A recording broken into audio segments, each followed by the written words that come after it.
No.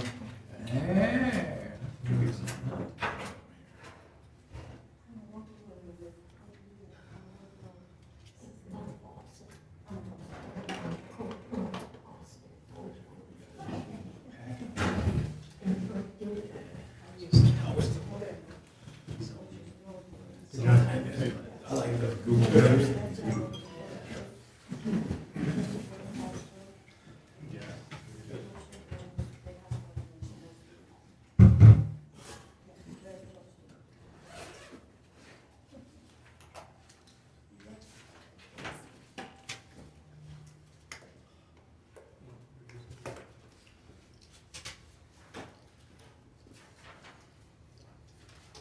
All right, go ahead and call the meeting to order. It's 7 o'clock.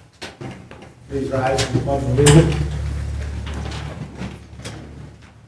Pledge allegiance to the flag of the United States of America and to the republic for which it stands, one nation, under God, indivisible, with liberty and justice for all.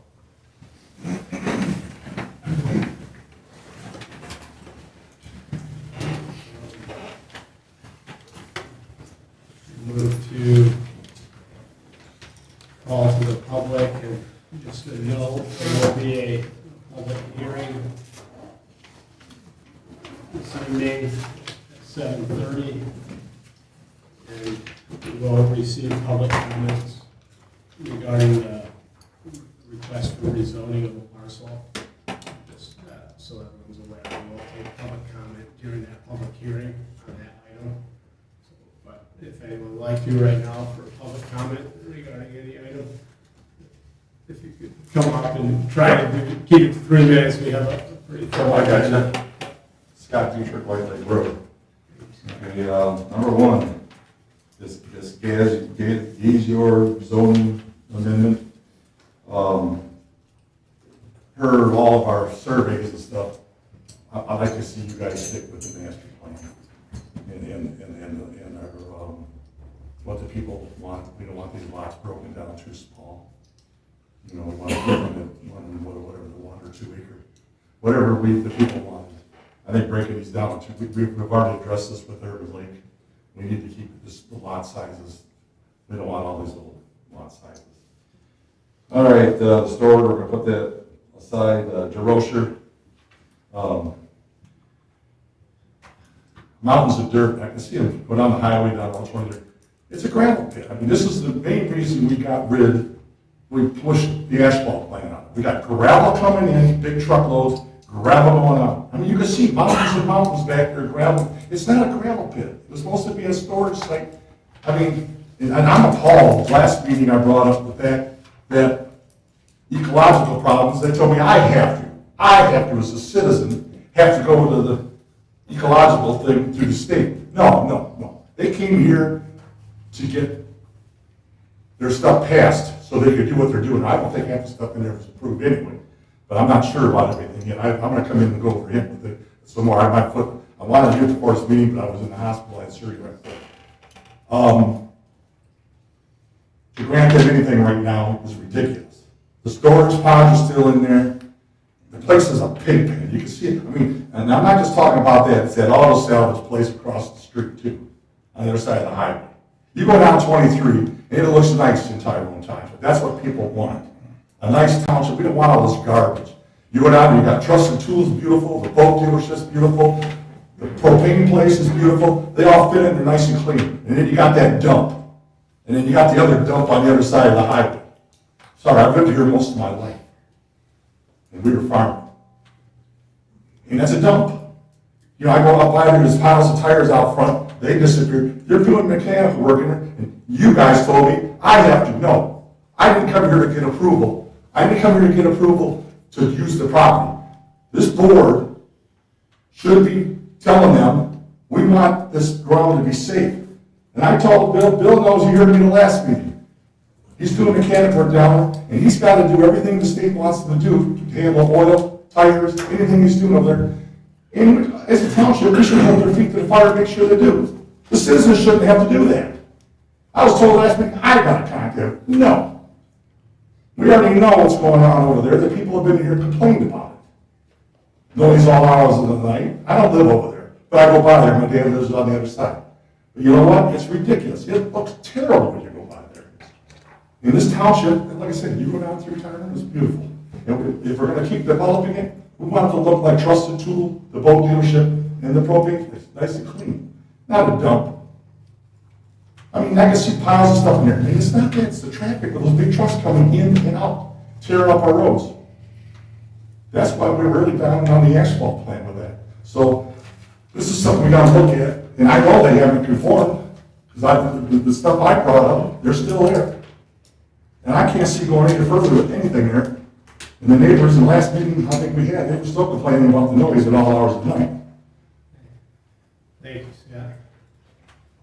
Any other public comment at this time? Go ahead. So this is for general public comments right now? Yeah, sure. Okay, so it is having to do with the notice of the public hearing at 7:30. It's not the content is what I'm wanting to say, but the notice of it. I understand that it was in the Tri-County Times, the notice, and you guys, that's what you have to do, or you have that's part of the Open Meetings Act. If you look at the Tri-County Times and who they serve and how many subscriptions, Tyrone Township is not seeing this.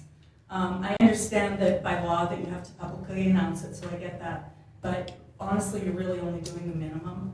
I spoke to many of my neighbors this weekend and asked them, and I live right around where this lot is, and I asked all of them if they heard about this. None of them knew there was a public hearing going on tonight. None of them. So the only way they found out is because I told them, and many, they obviously are busy unless people do show up at 7:30. But anyway, I'm sorry that they're not here, but I know that probably with more notice they would have been able to be here. Last week I asked the township if they would send out a notice about the public hearing to their subscribers, and I was told they'll get it when they get the meeting agenda. Do you guys know when we got the meeting agenda? Yesterday at 4:30. That gives people no time to prepare to get involved. And sometime yesterday, they put it on the website, only yesterday. So I would like to point out that other communities put up makeshift signs on the land that's up for rezoning. I was just in South Line. They put up signs all the time, and it just says rezoning is going to be proposed and puts the dates on it, etc. It's nothing fancy. I think that we should maybe do that, and I would like to ask the Planning Commission to maybe aim to be a little more transparent. I know you don't have to do it, but it sure would go a long way with telling the residents that, hey, we want to let you know what's going on. We want you to be involved, unless you don't. And that's the way it sometimes appears to us as residents, that the township doesn't want us to be involved, doesn't want us to know what's going on. So I will follow this up with an email, even though I probably won't get an answer, but I would like it to go on the record that I would ask that you look at different ways of announcing these public hearings, because the people are not finding out about it, and that's not right. Thank you. Any other public comment at this time? We'll move to approval of the agenda. So moved. All in favor? Aye. Okay, we'll move on to approval of the minutes. Hopefully you guys had time to read these before, there's a lot. So, start off with December 14th, 2021. Movies.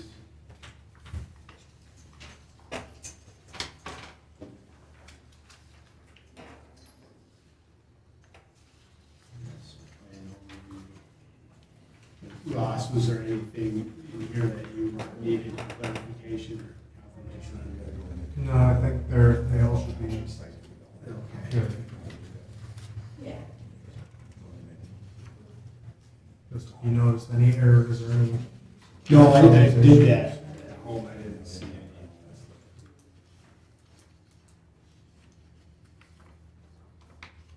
Any issues issues with the December 14th. This was, went over basically master plan and their action sidelines. It's just general.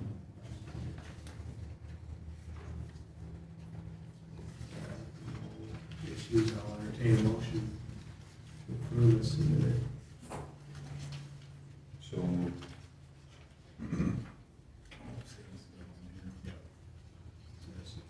Support. Okay, there's been a motion support to approve the December 14th, 2021 minutes as presented. All in favor, please say aye. Aye. Any opposed? Right, December 14th minutes are approved. Move to January 11th,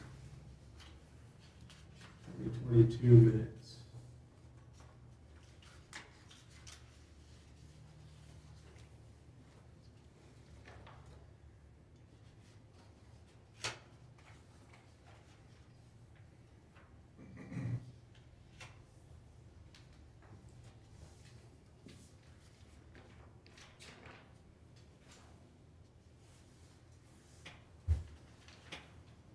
I'll move to approve. Support. There's a motion or support to approve the January 11th, 2022 minutes. All in favor, please say aye. Aye. Any opposed? There's none opposed. The items there, Ross, are you good? Good. Move to the February 8th, 2022 minutes.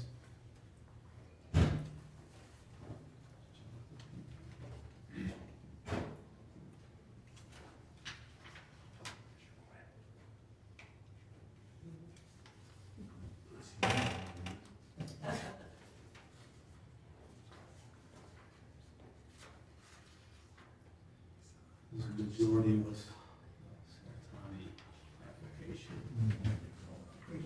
Almost all of it.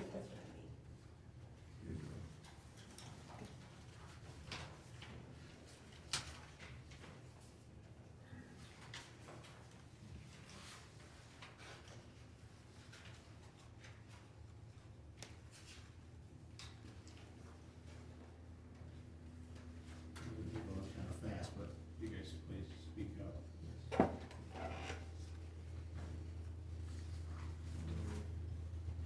This is our list, and it's accurate. You guys got it a little bit early, you should have read what you got. So, They posted it last is night. there any changes or amendments? I have Move we approve. Support. Okay, there's a motion and support, approve the February 8th, 22 minutes. All in favor, say aye. Aye. Any opposed? Opposed. Those are approved, Ross, and submitted. To March 8th. Oh, that's the same one we were just. This is a duplicate. It's not quite Ross.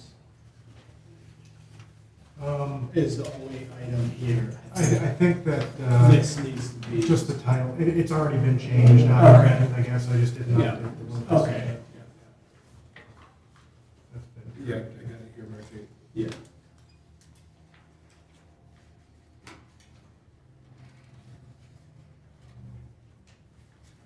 That was the only item on this one that I saw. Yeah, the- Somebody else with anything. The version I have dates correct. Okay. I'll move to approve. All right, so the motion to approve the March 8th, 2022 minutes, and a second. All in favor, please say aye. Any opposed? Checks. And so these, as amended, the date needs to be corrected to March 8th. It's the only item on this one.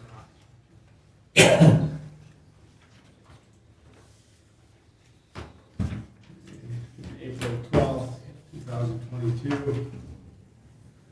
Yeah, these still say draft on them too.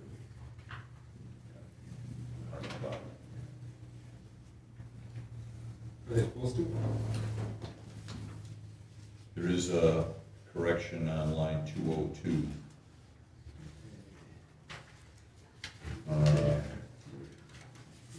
Reading Mr. Gazer, if he was planning to put in site condos, he said he would be a platted subdivision. I don't think that's correct. What do you, that's what he said. It is the proper term. Oh, yeah. I don't pay that much attention to it. But, yeah, Whatever. good point.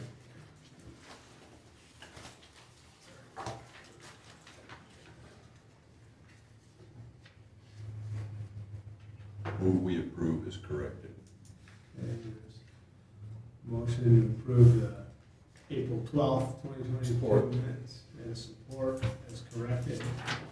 All in favor, please say aye. Hey. Aye. Any opposed? Opposed, motion approved as corrected. That was line 202, Ross. Got it. That's all in the minutes.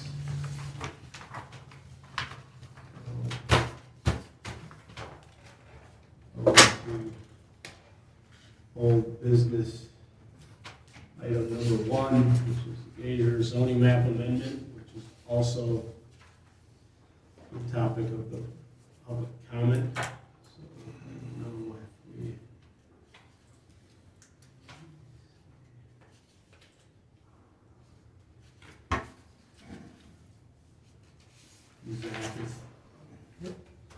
Maybe you want to save it for the public hearing to do your overview, and it's up to, in case some comments. Well, we don't want to hear me talk for 15 minutes. Yeah. Close.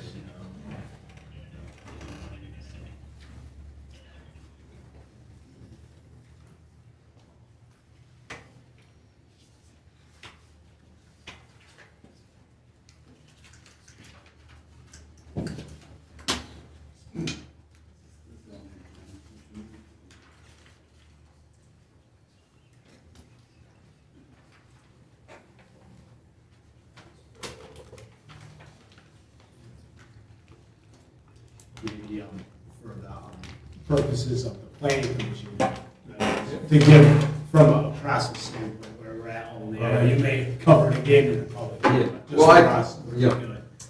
So this is before you today. The public hearing has been scheduled. It's a zoning map amendment that's been presented without conditions by the applicant. The planning commission and township board can't place conditions on zoning map amendments unless the applicant says, I want these conditions on there. The general process is a notice needs to be sent out. Michigan Zoning Enabling Act says it has to be in a paper of record 15 days before. Letters need to go out to folks within 300 feet and various utilities and other interested parties. The Planning Commission holds a public hearing to receive comment and makes a recommendation to the Township Board. Because you're in Livingston County, your action is also forwarded to Livingston County Planning Commission. They review it and provide comment to the Township Board as well. So we're kind of at the front of the process. The Township Board is not required to hold a public hearing. They can if they want to, but I don't know of any legislative body that does that for zoning map amendments. I'll go to the back of the report for the process stuff. I won't speak to the details. The Michigan Zoning Enabling Act, MCL 125-3202, for those of you keeping track at home, outlines that general process I just described and says local governments can determine the criteria for defining the boundaries and changing the boundaries. Your zoning ordinance does that in Article 29, aptly named zoning amendments. There are several criteria that are identified in there. One is consistency, which reads consistency with the goals, policy, and future land use map of the township master plan, in consideration of current market factors, demographics, infrastructure, traffic, and environmental issues. If it is determined by the Planning Commission and Township Board that these conditions have changed significantly since the plan was created. So by default, you're kind of looking at the master plan, but if there have been significant changes, like we're all having flying cars, you can look at that part a bit differently. The second criteria for you guys is compatibility of the site's physical, geological, hydrological, and other environmental features with the uses or special uses permitted in the proposed zoning district. So would the site support the uses that the zoning district allows, or allows a special land use? Number 3, return on investment. Evidence that applicant cannot receive a reasonable return on investment through developing the property with at least one of the uses permitted under the current zoning.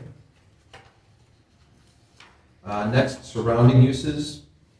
The compatibility of all the potential uses allowed in the proposed zoning district with surrounding uses and zoning in terms of land suitability, impacts on environment, density, nature of use, traffic impacts, aesthetics, infrastructure, and potential influence on property values.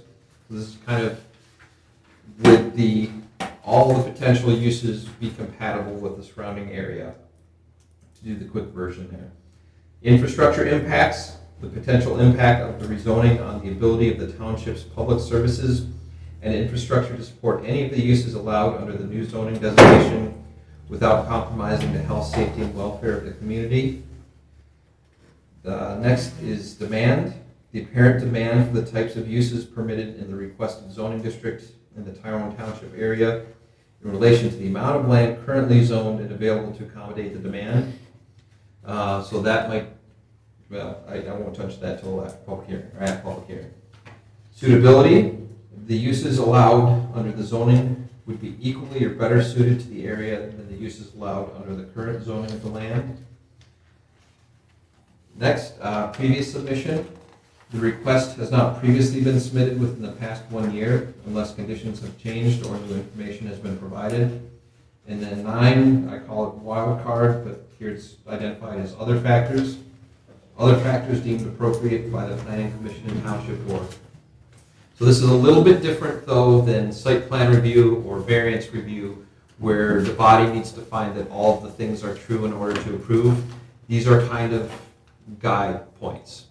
You should look at them for guidance and address them and reference them, but it doesn't necessarily need to be a fit on every single one, and in some cases it's very difficult to be a fit on all of them. So these are intended for general guidance and aid with decision making. Thanks, Zach. Appreciate it. What does the master plan say about that piece of property? The master plan, I am going to page 3 of the report, calls for residential natural resources preservation. As all the other properties on that side of US 23 and south of Foley are called for. There's a bit of a quirk in your master plan though.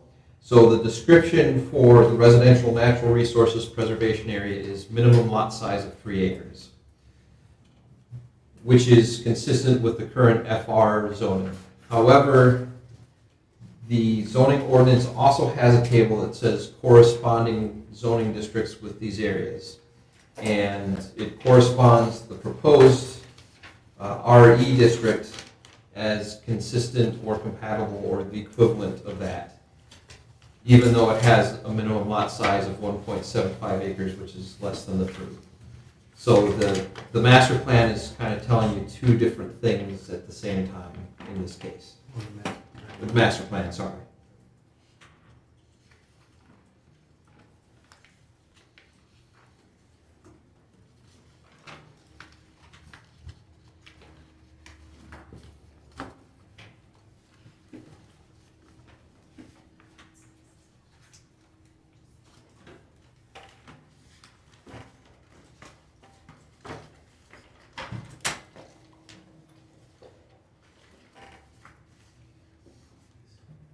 Now that we're closer to start time, would you like me to go into actual details? The public hearing can still open at 7:30 to get Yeah. comments. I don't know if you guys have any other questions. All right, right, so we covered the general process. Now I'll get into details for this project. So this is a zoning map amendment from farming, request from farming residential to RE rural estate residential. It has been proposed without any conditions. The proposed zoning district allows the same uses and same special land uses as the current zoning district. The intent is there's anticipation of future division, and the proposed zoning district allows smaller lots than the current one. There are a number of processes between now and shovels going in the ground for any building, no matter what the zoning district, the land division process, the driveways, those type of things. Those are reviewed as when it gets closer as part of those actual processes. It is roughly 7.7 acres, including the road right-of-way. It's used for agricultural field. It has frontage on 2 streets, or 2 roads, depending on which you prefer. 17 acres, 17.7. Yep. You said 7. Did I? Yeah. Well, my mouth is a little dry, too much talking. My apologies. It is located within the residential natural resources preservation area in the future land use map, which is described as minimum of 3 acres. Table 20, comparison of future land use classifications and zoning districts in the master plan, though states that the RE rural estate residential districts correspond with the residential natural resources preservation areas. So it's consistent and not consistent at the same time, but the corresponding table says that it is. Let's see. Current zoning, as I said, is the FR farming residential. Proposed is RE rural estate, which would be consistent with the properties north of the road.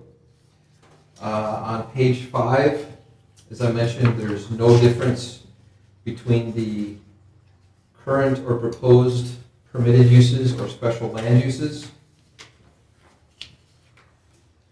For developmental standards, starting on page 6, the big difference is the minimum lot area. Currently it's 3 acres. If the zoning map amendment were adopted, it would be 1.75 acres. The minimum lot width also decreases from 250 feet to 200 feet. The other developmental standards, the setbacks, the maximum lot coverage and building height would be unchanged. We've addressed the surrounding properties there. All that I have left is the land use standard, which we addressed briefly in our vamping time. So the planning commission, after holding the public hearing, you're making a recommendation. You're not approving or denying, you're making a recommendation to the township board. And so for folks in the audience who are interested, know that there's another stop after this. And my understanding is Livingston County takes 30 days, so a month. So it won't be at the immediate township board, it would be at the one after that. And that's my quick review. Thanks, Ed.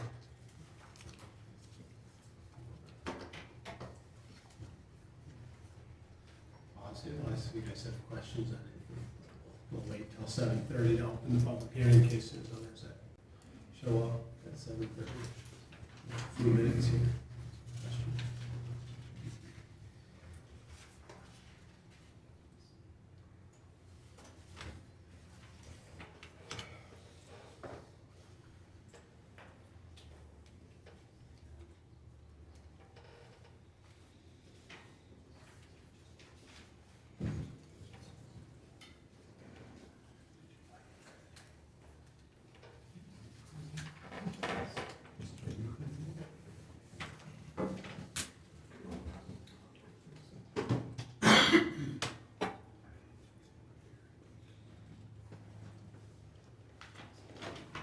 Ross, do you have anything for us on this one before we go in?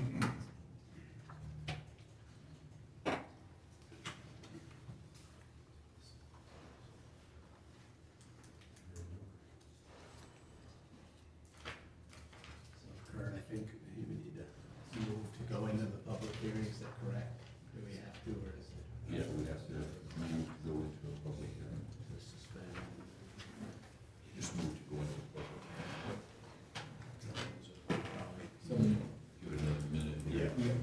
35 seconds.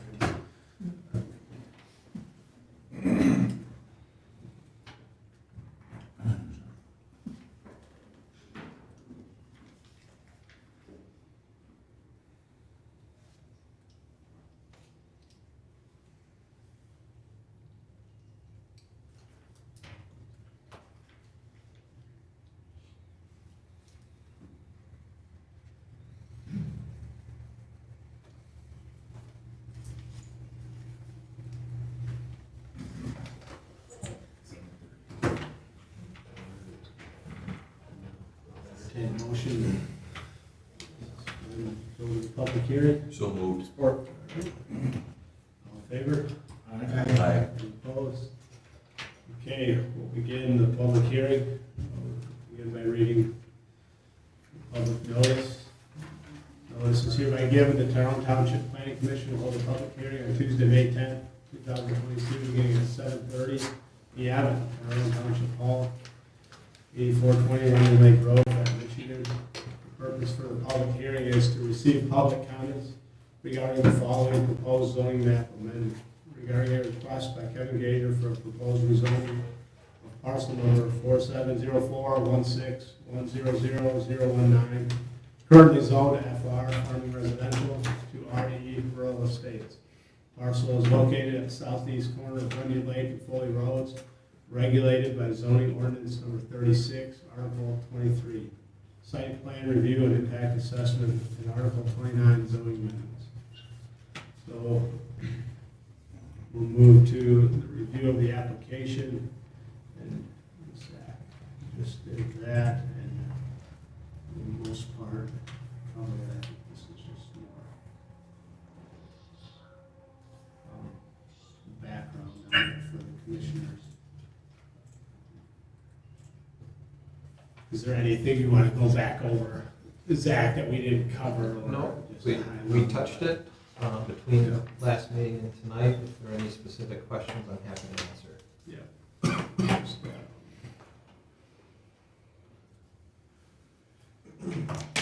maybe, I don't know if the applicant, if you want to just give a summary of what your plan is for the rezone, or you don't have to, and just ask you. Could you bring up the picture that you saw the, Podium. This year? yeah, that's the division currently under the current zoning, would be 5 parcels. Providing. He had a meeting. He had a meeting at the Could you go township. on mute if you're on Zoom, please? At the township, You can How mute. far are you? Tyrone. It's called Tyrone. I've never heard of that.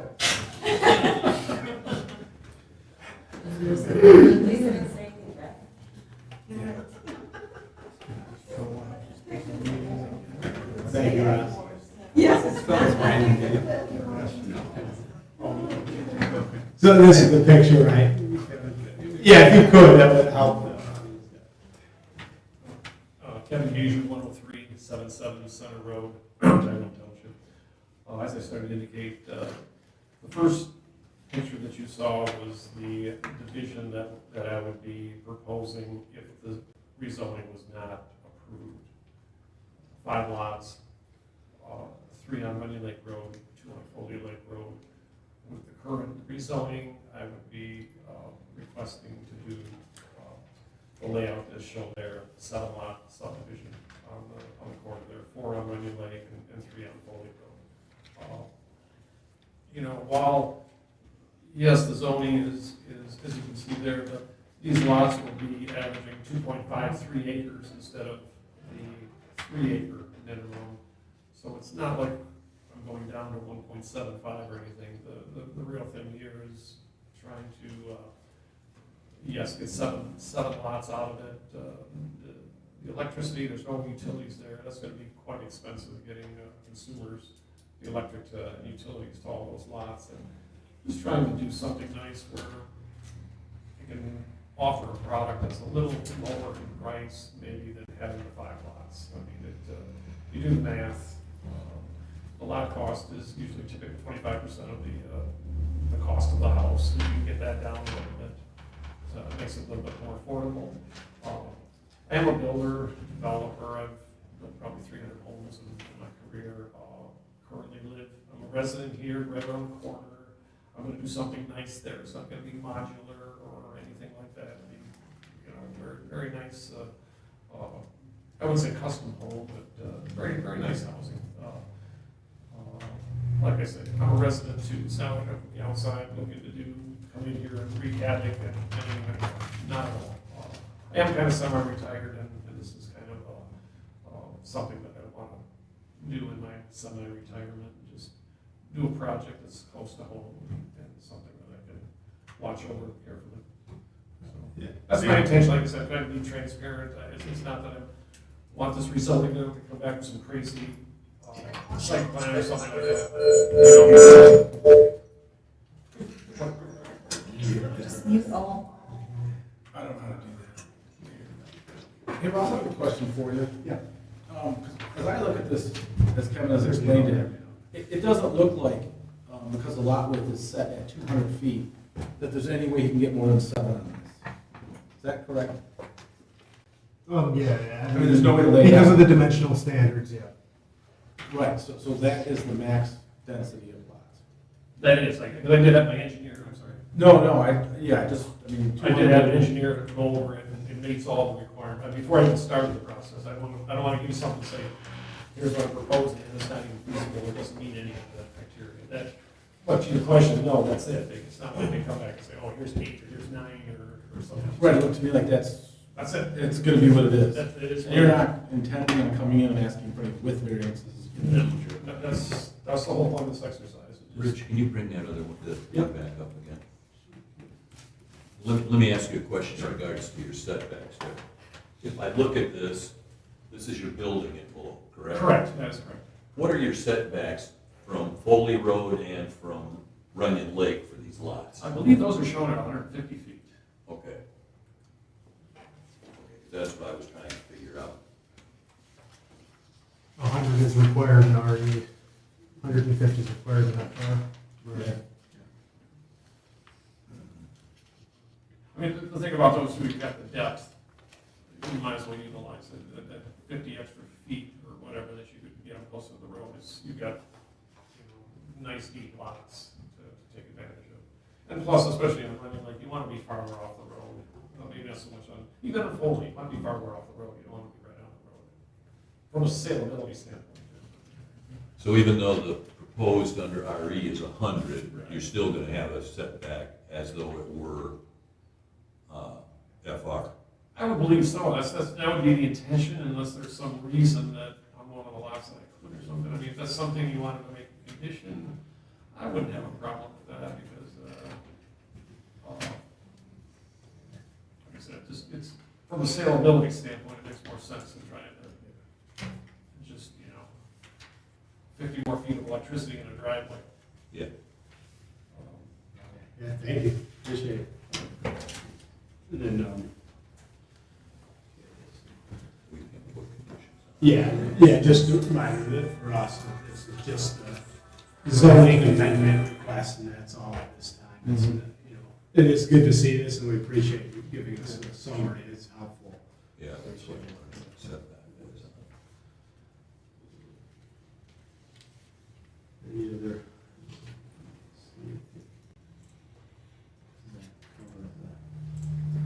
Most of the items, location.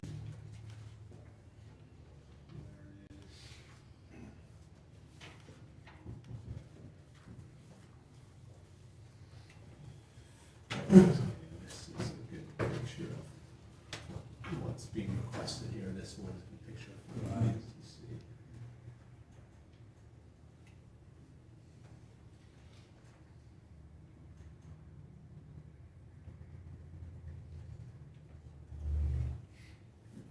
And this here also is, I think, what you referenced, Kurt, this table.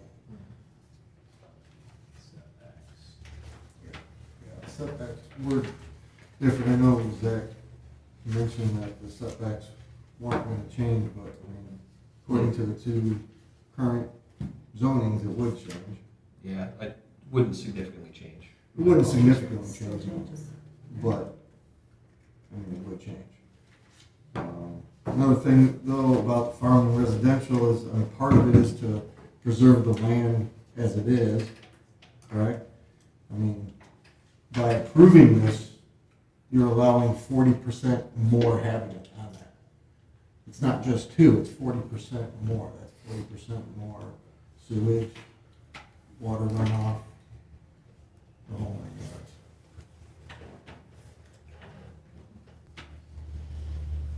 Especially if that's not gonna have sewer hookup, if it's all septic into it.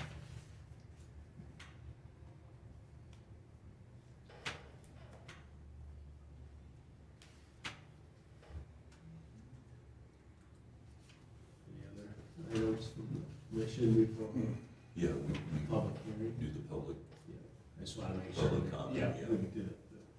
So, we'll go to public comments for this specifically, and as a reminder, make sure to direct the public comments to the planning commission, please, and then we'll try to get through everybody's comments, and then maybe at the end, with Zach's comments and our comments, we may address, hopefully can address everyone's questions, but just try to get through it in 3 minutes if you could at the podium, please, and state your name for the record for those on Zoom.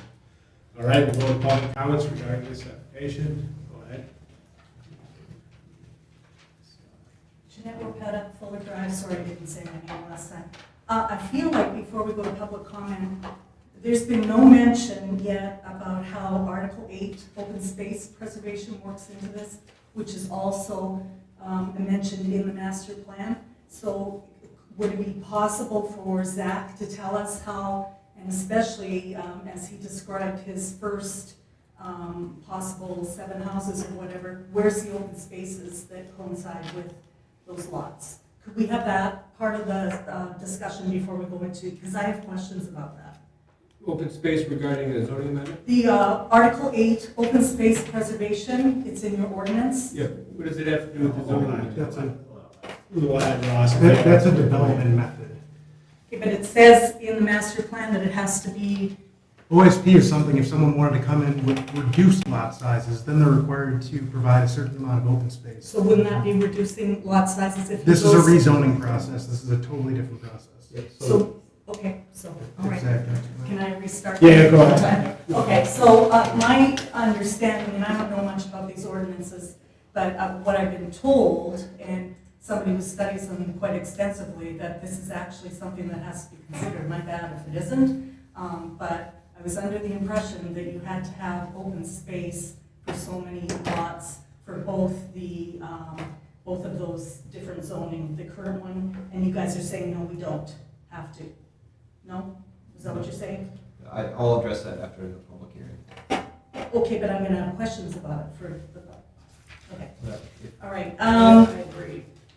yeah, okay. I have a question about that also. I agree. There's the land that's supposed to not be used, the preserved land. Yeah. There you go. Okay, so that is some questions that I have that I really don't feel like it's been addressed here, and there's obviously some confusion with myself and with other people, so that would be great if that could be explained a little more fully. On the surface, it doesn't seem like such a bad idea, but here's the concerns in light of both the planning commission and the board continually saying that you want to avoid lawsuits, right? So rezoning always sets a precedent for other developers to present additional rezoning and special land use requests. It seems like we're getting asked for these rezoning requests quite a bit, and I would imagine the more that get approved or rezoned, the more that will come in. And I would imagine also that if you grant to one developer and other developers want to do the same thing, you kind of have to let them do it also. The people have already spoken via the master plan of 2012. Yes, we are redoing that plan right now, but anybody who has attended any of the meetings will see that the people feel really strongly about keeping things the way the master plan probably just needs to be tightened up, the ordinances, etc. We've already seen some discrepancies that were mentioned tonight, even by Ross or Zach.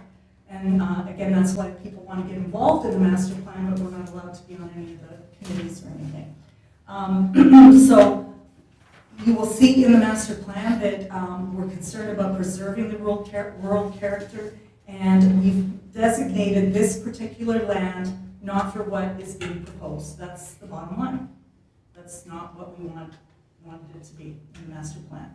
There are already planned areas for agricultural, residential, natural resources, low density, single family, medium density, single family, high density attached residential, manufactured single. There's even planned areas for non-residential. So if people are thinking that this master plan is outdated, please think again. Many of us have been attending the meetings. We're very concerned about the use of the land. We haven't changed our opinions since the 2012 master plan. In fact, we believe it should be just tweaked to make sure it agrees with the ordinances already in place, and then tighten up those ordinances also. And what does the master plan say? The goal of residential development is this: permit development of well-planned, safe, balanced, and pleasant residential environments, while including development of senior citizen housing, maintain the township's emphasis on preservation of open spaces. So even though you guys are saying that open spaces policy doesn't agree, we want, via the master plan, to have emphasis on the open spaces and the rural character during development of new housing. The township should work to discourage development of uses that will generate large amounts of traffic and create pollution of the natural environment and be otherwise intrusive to the rural character and heritage of the Tyrone community. So some are going to ask, does the master plan have any legal basis? And I've been told over and over, no, it doesn't. And I believe that's what you guys have told me. But we should remember that this is something, the master plan, we have to have a master plan, right? It's state law that we have a master plan. It's not, or it is? Yeah. It's a requirement. Okay, it's a requirement. It means something. We need to look at it. We need to keep in mind what the master plan is important, and I'm asking the planning commission to stick to what it says in our current plan. In other words, to follow the will of the people. Thank you. All right. Sir, can you come up, please?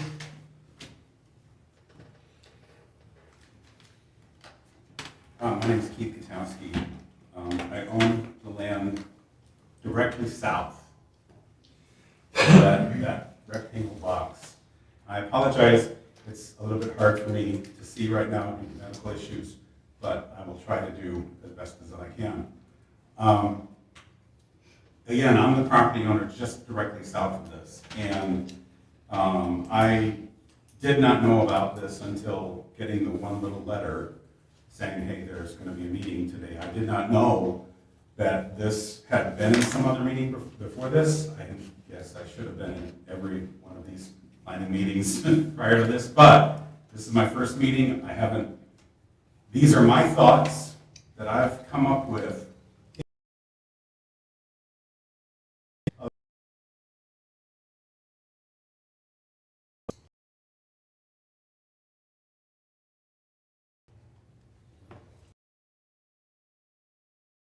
Contain and sounds that are not, I heard her speak something about something that just kind of triggered in me, and that was the first time that I've, again, heard that. But our farm is no exception to making sounds and smells that are undesirable to many people. We have animals living within a few feet, literally less than the distance of this room, less than half the distance of this room to the properties stated right here. Literally, actually, from here to that wall, we have smelly animals and loud animals that may not be pleasant to an estate owner.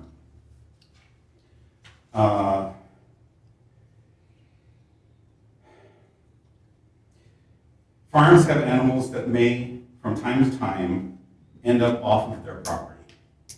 I know that we have had horses from the property to the east of us that have come onto our property, come off of their owner's property. And we deal with that. We're farmers. We have that culture. We know, hey, this happens. We deal with the fact that this is doing something to our land. You know, this is ripping something up. But we try to help the guy out. This may not be the mindset of somebody who may have paid a premium for an estate.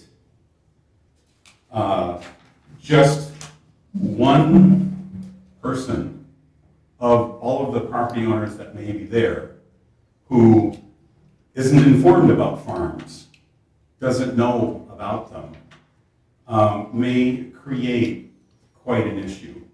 And they may be bringing animals, pets and such like that, that could cause problems for a farm.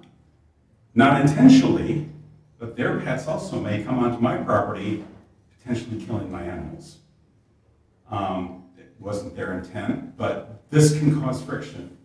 And this may not be what this board wants.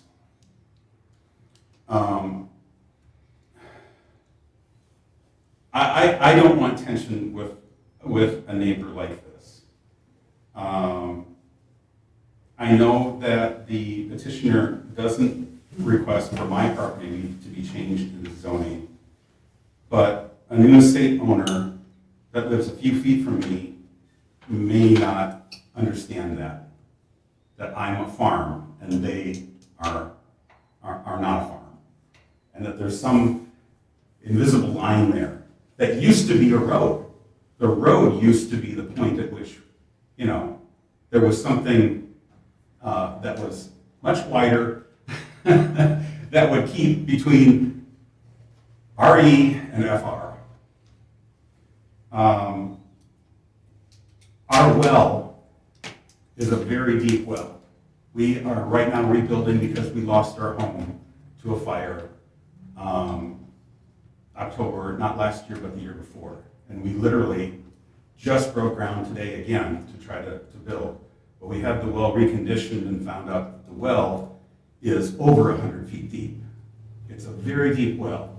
So if we're looking at drilling an additional half a dozen wells, what's that going to do to my water supply for me to feed my animals, for me to have for my farm? What's that going to do for the additional amount of sewage that would be going into this aquifer? Another thing that I love about my farm, and I love about the land that's next to me, is that in both the spring and in the fall, when the geese are migrating, they will land there. A huge, huge flock of geese will be across that whole field. Now, I know it's not wet or anything, but apparently this is something that they have done for ages. I don't know if this is going to be something that an estate owner would want, to have that many geese. We have cranes that are nesting in that area during those times. One more minute, please. This Okay. should be mindful of everyone's time. Thank you. Okay, then one last, a potential buying farmer, a person who is wanting to buy my farm, may look at this subdivision next door and understand that there may be problems with additional people next door. So this devalues my farm. Because a potential farmer would look at that and go, I don't want to be buying next to a subdivision. And again, I want to stress that I live next door to this. So I'm hoping that you really take my comments from the standpoint of, this is, I may be the most impacted family for this change. Thank you all, and thank you for listening for longer than 3 minutes. Thanks for your comments. Thank you. Anyone else? Comments regarding this application at this time? Can I address again? Yeah, yes, go ahead. One thing I want to try to clear up or make clear is when I started this path, I didn't want to try to force anybody that anything on anybody that they didn't want, meaning the township especially. That's why I talked with Ross and we looked at the zoning and everything and the master plan. The big question I had, maybe Zach can answer this, we have this discrepancy. Does my request fit with the master plan or doesn't it? I was under the impression it does. And that's why I wouldn't have even gone down this path had I been told, you know what, no, it doesn't. But reading the ordinance and everything, it appears that it fits the master plan.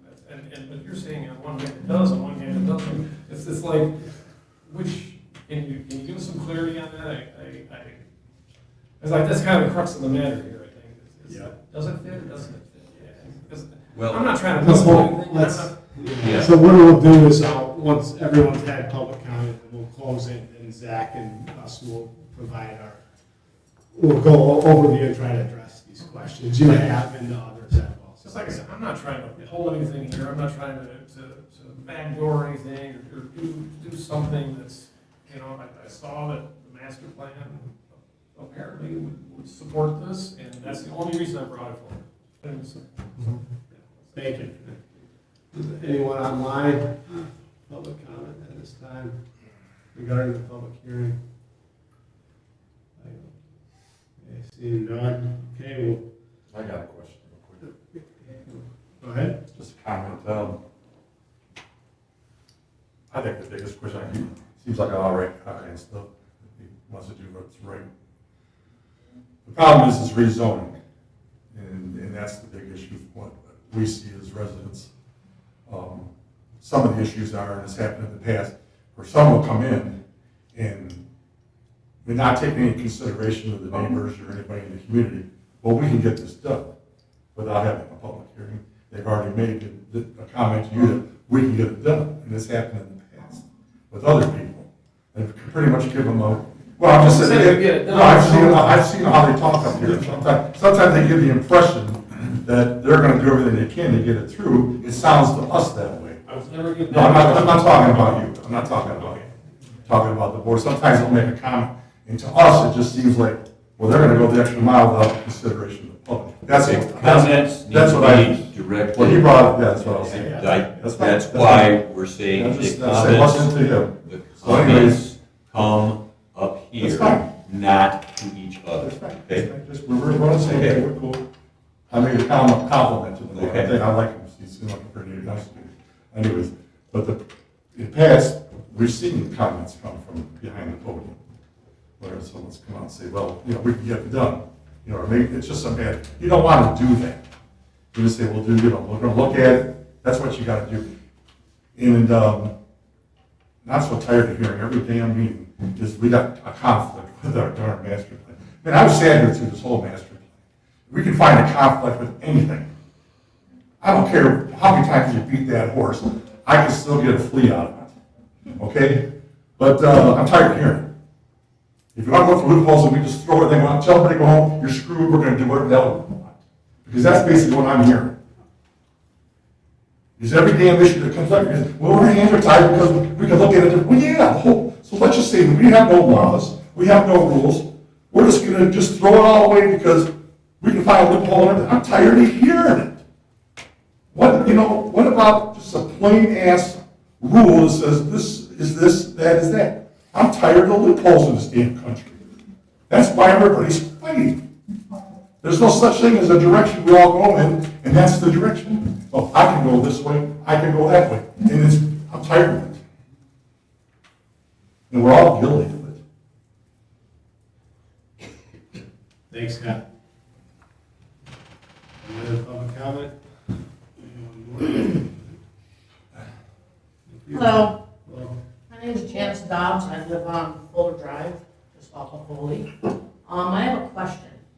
So if it does not get rezoned, does that mean that he can put the 5 houses on there? So basically, we're going through all of this, rezoning, changing things around, possibly changing the master plan for 2 additional houses. No one said anything about changing the master plan for this. Well, if we rezone it to something that wasn't in the master plan, then we are changing it.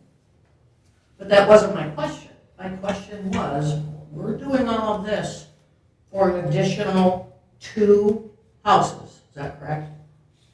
So we're looking to change all of this over to add 2 extra houses when he could already go in there and put 5 in, which would fit better, it would fit the plan better. And we would, as residents that live there, would have the 2 less extra traffic, the extra sewage that's going to be going into the ground, because I'm assuming we're not going to get public sewage, correct? No answers. So we don't know if we're going to get public sewage coming through there. It is not planned. Yeah, this time it's not planned. Okay. So basically we have 5 houses that are going to have to perk and are going to have wells and are going to have septics, or we're going to have 7 that are going to have to do the same thing and squished into a smaller area. To me, this doesn't even make sense. It seems like we're doing this just to add 2 extra houses, 2 extra families to that portion of property that has been, as this gentleman said, used by tons and tons of wildlife. Like he said, they're nesting there right now, the cranes, they're there every single year. Well, they won't be there anymore if we put 7 houses in there. And it might not be there if there's 5 too. But, I mean, You're correct, but at least they have a little more extra land. My other question was, we don't have a preserve now? Is that what I'm understanding, that you take a piece of property and just develop it, and there's no more preserved land like there used to be, where you had to have a certain amount of acres per that lot that was considered preserved, where nothing could ever be built on? We can answer that once we when we go in the overview, after public comment, just in the interest of time. But it's been asked twice now, Yep, yeah, we'll answer it. so there's no yes or no answer. So we're just all doing this for 2 more houses to be put in a rural area where they don't need to be. When you could just put 5 there, and this would all be taken care of. It wouldn't be a problem. Thank you. Any other comments? I got something to say. Kurt Scarberry, I live down Foley Road. Yeah, I agree with Janice, 5 homes up there is sufficient. That property is on a pretty good slope. I don't know how the plan is to maintain the water runoff and such, but the gentleman said he's semi-retired, so why wouldn't 5 homes be enough? Why would you need 7? And I think 5's plenty for up there. So that's my thoughts. All right, thanks for your comments. and thanks for coming up and having a comment and not attacking the board because you're not getting an answer. So, is there any other public comment? Okay, well, Can I ask Oh, yeah. just one quick question, Cash?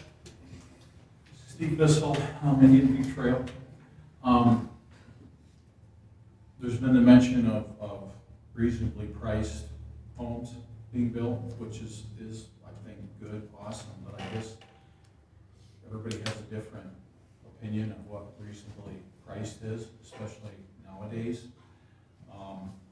So I guess in my own mind, I'm asking if you guys have thought about it. Is your mind, is that a $200,000 home, or is it $400,000, or, okay, again, I think it would have an effect on folks, and I agree too, 5 houses seems adequate for that space, but if it's 5 $200,000 homes, I probably don't want to drive by the property and see them if they're a little bit nicer homes, even if they're all similar. I guess I can see that, but I'm just curious of what everybody considers a reasonably priced home nowadays. So that's all I have to say. thank you. Thanks for your time. So we go to the next is the planning commission and planner comments, so Zach, I think maybe if you could give your high-level overview and address a lot of the I'll questions. try to touch on the details here. And first, I want to address that it can be frustrating as a member of the public for public comment. You don't get responses and answers. The public hearing is for them to get information from you guys. And the bodies, whether it's the planning commission or the ZBA or the township board, can ask questions of staff or the applicant or whomever, whatever they deem important for their decision process. So know that it's not just here, it's just kind of how the system is set up, for ill or better. So the first one is the open space preservation option referenced in Article 8 is a development style that's required by the state of Michigan through its Zoning Enabling Act. And the intent is to allow cluster development in a manner that preserves undeveloped natural areas or working farmlands. And so the state of Michigan has said, if you have undeveloped land between certain densities, you must allow this option to folks. And so basically, the process for open space preservation is someone will come in with a base plan to say, here's how many lots I can develop on here. I'm going to develop the same number of lots in half of the area. You have to allow them to do that because you have developable lands in Tyrone Township that are between those densities. So that's an option in either of these zoning districts. It's not required that anyone do it, but it's an option that the state says you must provide for them. So it's very similar to plan unit developments, except it's limited to just the lot size, and you have to provide at least 50% as part of that. The preservation option, I don't have a lot of experience with it. My understanding is that the requirement to have undeveloped area was taken out 2018 or amended in 2018. There's language in the current zoning ordinance referencing that and saying we understand that there are lots that are smaller than what's now because they had this create a lot, preserve area spots. So it is acknowledged in there, but it's no longer required for the past 3.5 years. Let's see. Agricultural uses and farming, keeping of animals are permitted on both the RE and the FR zoning district. So there could be farm animals, cows on the property next door that wouldn't be prohibited.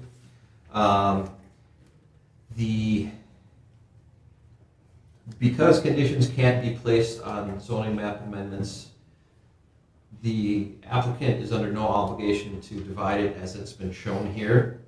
It could be, there's going to be a maximum number of lots, which is pretty close to what's shown there. I don't think you could really squeeze anything else in there. But one could do a row of 1.5 acre lots, or along the side, and have a bigger lot and smaller lots than what are proposed. How can you do that with the front edge? It gets tricky because it is relatively tight, but there are different ways that you can configure it, potentially. So I want folks to know that the zoning map amendment isn't tied necessarily with how it was presented. So you could make the lot shorter, for example. But for everyone's purpose on the planning commission, what we're reviewing here is the request to rezone. Correct. We're not reviewing lot sizes or, Correct. obviously you have to take it into consideration for potential uses like we have looking at. Yeah. So it's more of a broad, do the potential uses in the proposed district, are they okay with the area and the land? Are they going to create unreasonable burdens on services or the area? Some questions are raised about like the specific developmental standards, like the on-site septic systems and wells. Driveways weren't raised, but when the land is split, whether through divisions or site condos or through plat or combination of those, that's when those are typically developed. You guys have pretty good soils here compared to other communities. There's some I work in where they have 2 acre minimums because they've got garbage soil with a bunch of water, and you can't fit a septic field on 1 acre. But so those will be reviewed, as part of the land division, the county will come and do the percolation tests and do it. The wells, they generally require them to be below a clay layer for separation purposes. And there are also horizontal separation distances. You can't have well within a certain distance of a septic field. So those are addressed later on in the entitlement process for land. The master plan, yes, it is tricky, and a good person, even with the tightest drawn and coordinated master plan, can find things that conflict. For example, most master plans will have some language that say we want to provide opportunities for affordable housing or a variety of housing. But in some areas where you require larger lots, that makes that a challenge. So there's always going to be some natural conflict. In this case, it's the written description for the residential natural resources preservation area describes it as minimum lot areas of 3 acres. Then one requirement of a master plan is you need to have kind of a conversion table that says here are the areas and here are the compatible zoning districts. Or in the case of yours, it also listed out some future zoning districts, like the PCS didn't exist when your master plan was drafted. So it says for this area, here are the compatible zoning districts. And in that table, it says that the RE, which has minimum lot area of 1.75 acres, is compatible with that area designation on the master plan. So it's within the range that's described there. Unfortunately, it's wiggling you around a bit. Master plans are required for communities that do zoning in the state of Michigan. If you're going to zone, you have to have a master plan. If you're not going to do zoning, you don't have to have a master plan. Let's see. Zoning map amendments are not precedential, nor are most zoning decisions. And by that I mean if you approve one, it doesn't mean you have to approve the next one, because everything you look at is very property specific. So this request may make sense in one area, but if it's down the road on dirt in swampy area, it may not make sense. So know that you're to look at each property specifically and the surrounding conditions. You do want to do your best to reference why you're making decisions. You know, it's consistent with the area or it's not consistent with the area because it's consistent with the master plan, because or not consistent. Both because it helps with a more precise decision-making process and it provides guidance to the township board of why you did what you did. And it also provides guidance for future applicants for what the body thinks and whether or not they should throw their hat in the ring. Did I get all the questions? Were there ones that I've missed that you guys need answers for? I think you've covered most of that. There was a question if this requires change to the master plan? No. Okay, thank you. So Zach, what this really does is his drawings there with 7 houses creates a 2.35 acre lot as opposed to a 3 acre lot. So the difference that we're looking at here is roughly for him to be able to put 2 more houses on there. Half an acre. It's less than half an acre. Yeah, but obviously that would be. Yeah. You're right, same thing, what you're trying to say. Yeah, so what we're creating, if we approve this, or should I say recommend it, is just a change for those 2 houses between 5 and 7. Yes, that is the thing that I want to touch there. Essentially, can this be developed with 5 or 7 houses? Is kind of the final question that you're asking. It could be developed with 1 or 2. Someone may come in and say they want a bunch of lots, but you're basically looking at, right now, today, you could walk in with a land division for 5 parcels, and it would meet the zoning, and it would be approved, and there could be houses, versus would it be appropriate for 7? Well, the 5, he doesn't even have to get approval for it, he just can put up 5. Just the land division approval, Right. yes, which is administrative, not So the discretionary. change from FR to RE creates 2 additional houses in lots of 2.35 or something like that. Can I get a clarification on that? 2.53. 2.53. 2.5. Can I get a clarification on that? Because although he's shown 7, isn't it true that he could make it 1.75 by using easements and such like that to make it smaller lots, that he has the capability by it being RE to actually make them smaller than that, to make maybe 9 houses?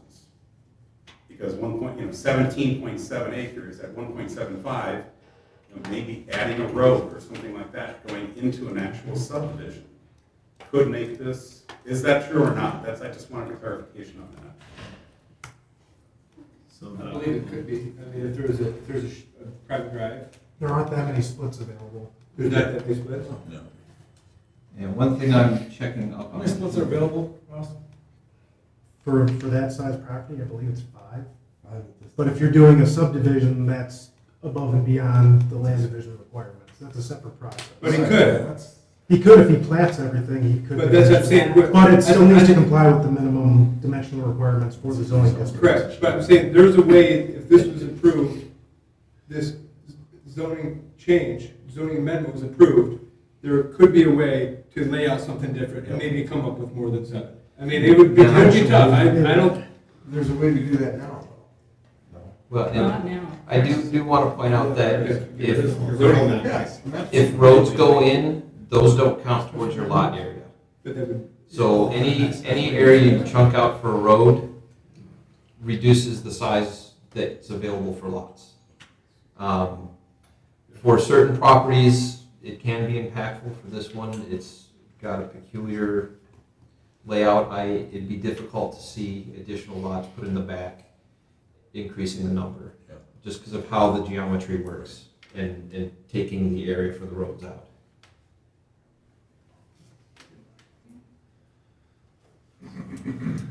any other items, Zach, for No, this time?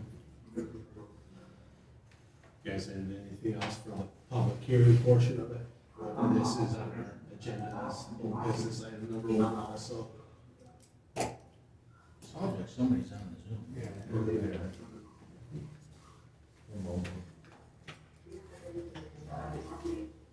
I got the TV on.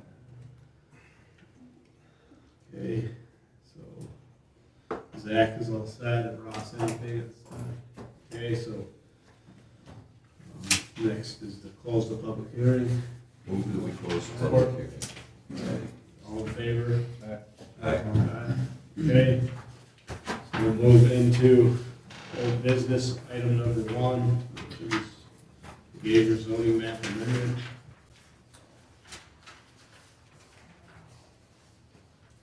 So this time, as a planning commission, charged with whether we make a recommendation to the board, we would then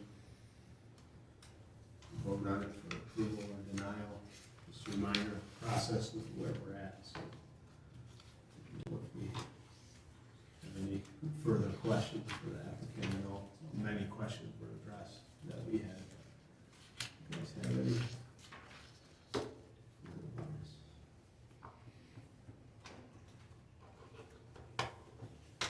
And Zach, I don't know if there's any other items as far as like the obligation from a zoning map amendment standpoint for the planning commission, right? Obviously, we can, an applicant has a right to request it, is my understanding, right? Without having to divulge any information on what their plans are. Yes. But I know this, we've gotten a lot of this information, which is helpful, and it's good for us.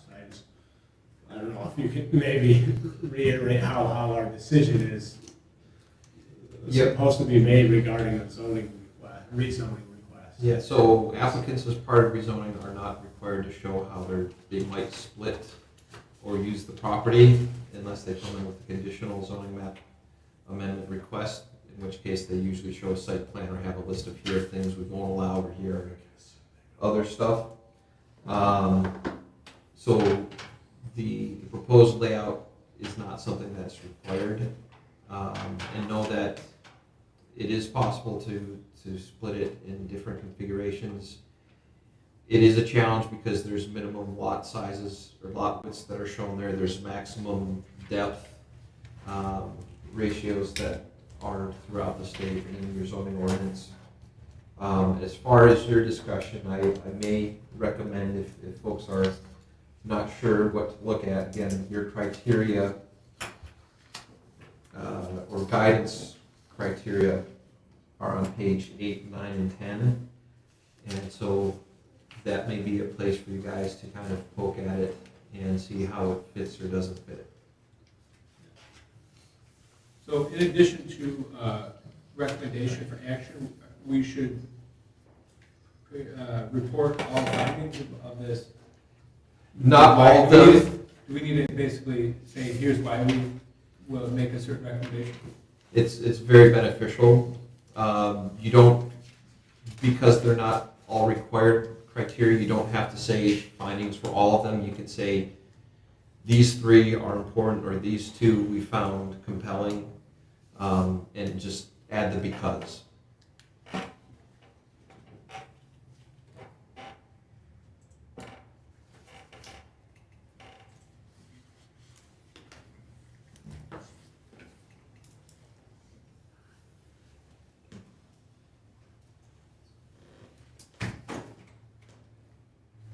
Do we need to state all those in a recommendation?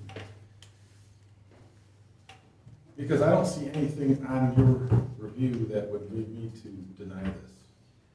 Well, we leave. It's consistent, it's compatible. I try to do the appears because I don't have benefit of what may come up at a public hearing, and you guys are the decision makers.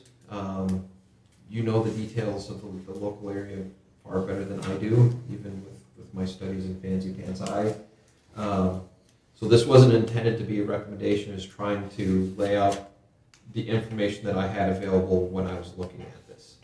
So again, you may have information that's come to you after this or information that's come at the public hearing, and you may find something else compelling than what's included in here. So I try to get disclosures that additional information may come up.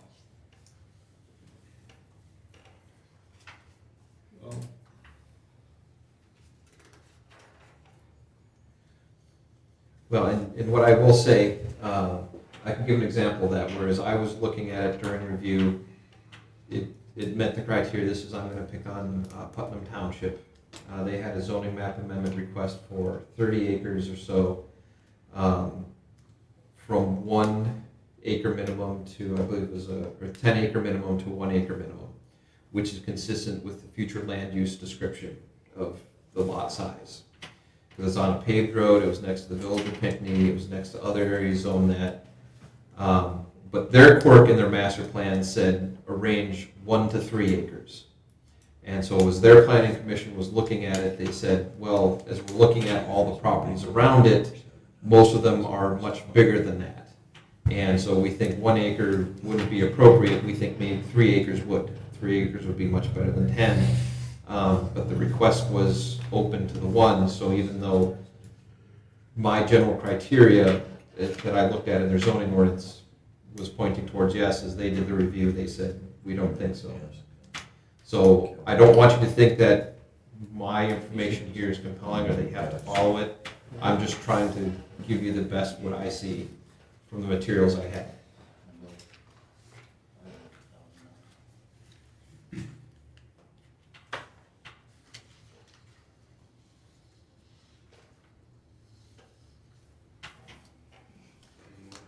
Questions, commissioners, on this one?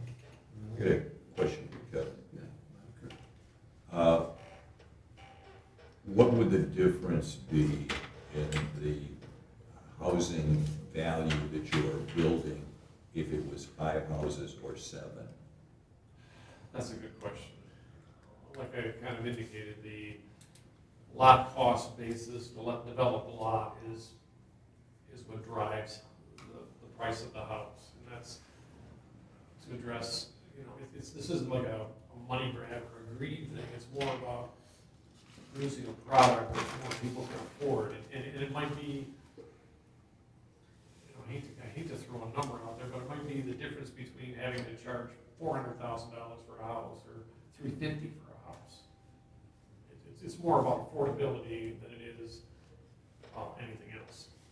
That being able to produce a product that somebody might be able to afford, more affordable for somebody rather than more exclusive for the extra half an acre per lot. That's all. Thank you. Anything else? Any questions? I don't have a question. I mean, a lot of it, I just built 3 miles from here. I'm on 11 acres. So the size of the house is still subject to whatever is built there. So affordability on a 2.5 acre might not necessarily be there if you're looking at a 1,500 square foot, which we do have minimums on the size of the houses we can build anyway. If you build a 1,500 square foot on 3.5 acres, it's going to be cheaper than building a 4,000 square foot on 2.5. So, I mean, that's whatever you're willing to put into the properties. One thing I see about this piece of property, I mentioned at the last meeting, is, and I actually went over to the property, and you like to walk them. You go out there on this, that highway is right there. Oh, yeah, I know. So I personally wouldn't see a house much above 400,000 in that area. Right. Just because if somebody's gonna wanna spend $500,000, they're gonna wanna be, They want to look at a lake, not a or highway. something a little quieter. Yeah. Yeah, I think that's another development. That's a good Don't you all walk the property? What's it? Don't you all walk the property when it comes up for zoning? It's not required. Yeah, thank you, Jeff. Yeah. If there's anything else, I think, unless we have more information we need, I think we can, this one we should make a motion on.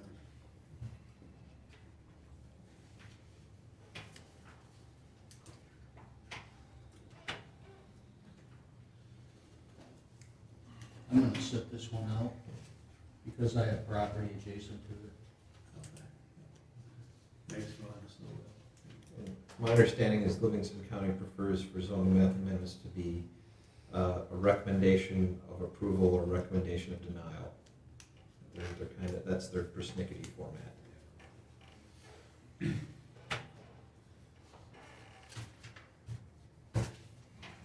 I'm recommending approval of the rezoning request based on the reviewer's comments that it's consistent, it's compatible, it's a relatively small change, does not have a negative impact to provide public services, and there is a significant demand for lots. And due to its fact that it fits with the master plan and its proximity to US 23 and the service drive.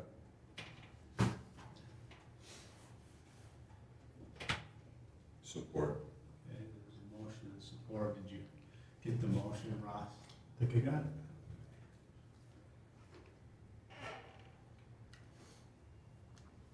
Okay, there's a motion and support to recommend approval of the rezoning request. All in favor, please say aye. Aye. Okay, any opposed? Okay, one opposed. Just one abstention, too. And then, yep, so that was 4 in favor, 1 opposed. No one did not vote. Clear, Ross? And so as a reminder, this will go to Livingston County Planning Commission for comments, and then ultimately probably 2 months to the Township Board for final action. Be open hearing? Township Board is not required to have a public hearing, but they can accept public comment as part of the review. No, I meant Livingston County. I'm not familiar with their process. I shall find out. Do you guys know? Okay, so,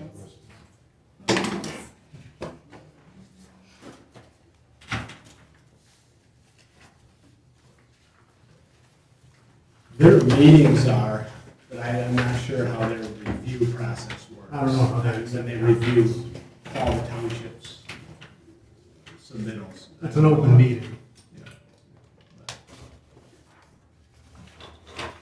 Okay, so we'll move to old business, item number 2. Foster Storage Condominium Special Land Use.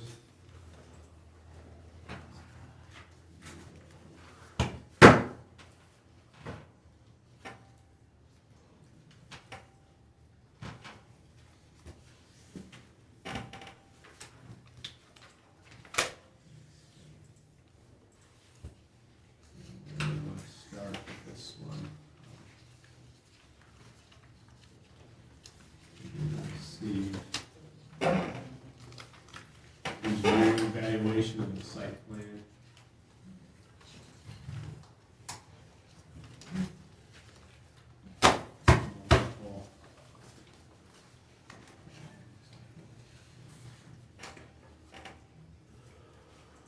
Wasn't updated.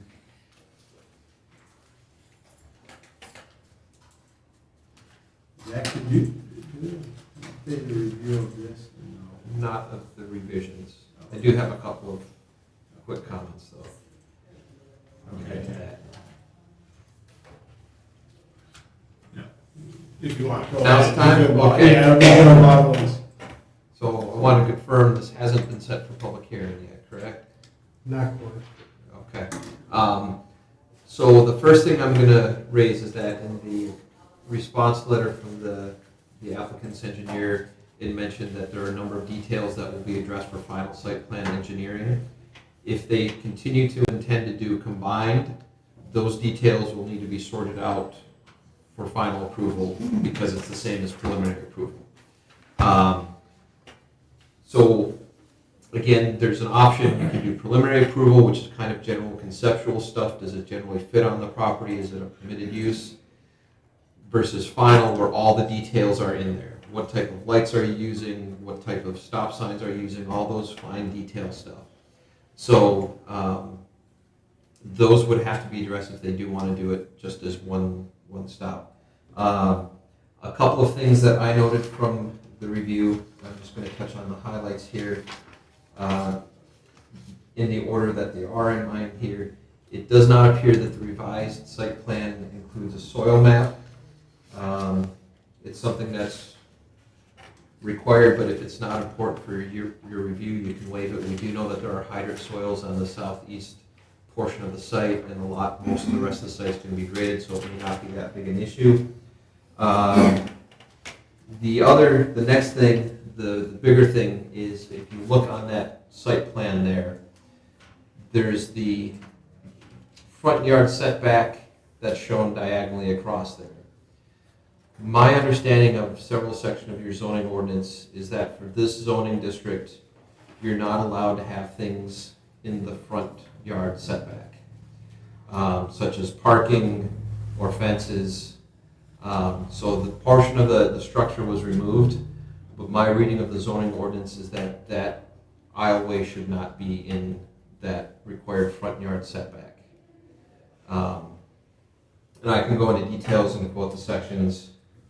It's on page 6 of our previous report, section 20.02I, 25.02, and 25.03 all point at there shouldn't be things in the required front yard setback except for driveways. Let's see. The turning radius has been added for the fire trucks. There is conflicts though with how it appears that the loading unloading spaces have been depicted. It appears as though the intent is for it to be in the center of the aisleways, which would conflict with the turning apparatus and is inconsistent with the draft master deed. Yeah, you see there the fire trucks are driving through all the parked cars as they're loading and unloading.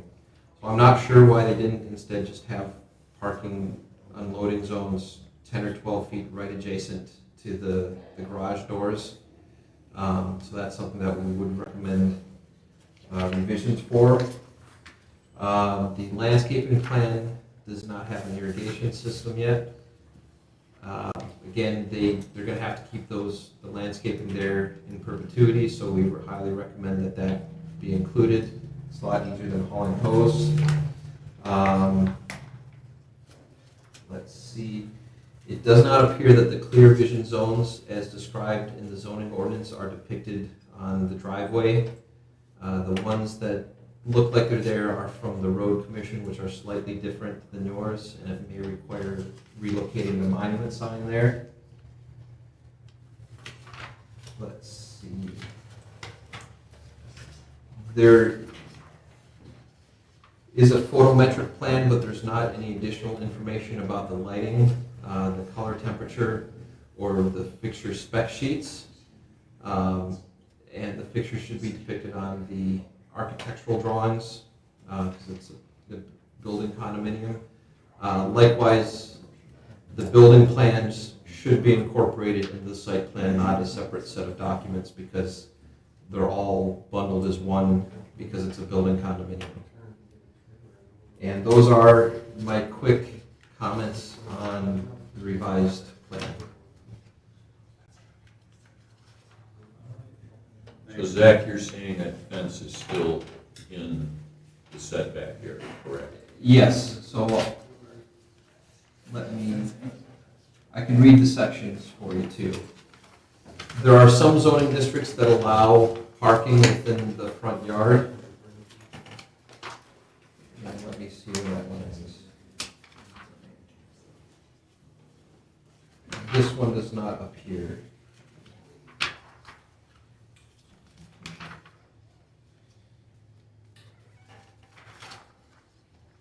All right.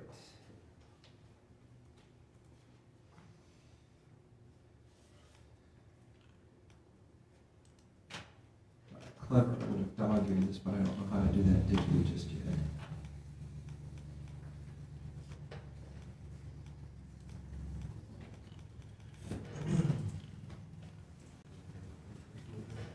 Okay.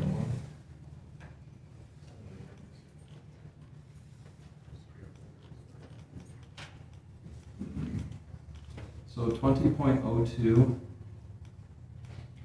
it's going to be I.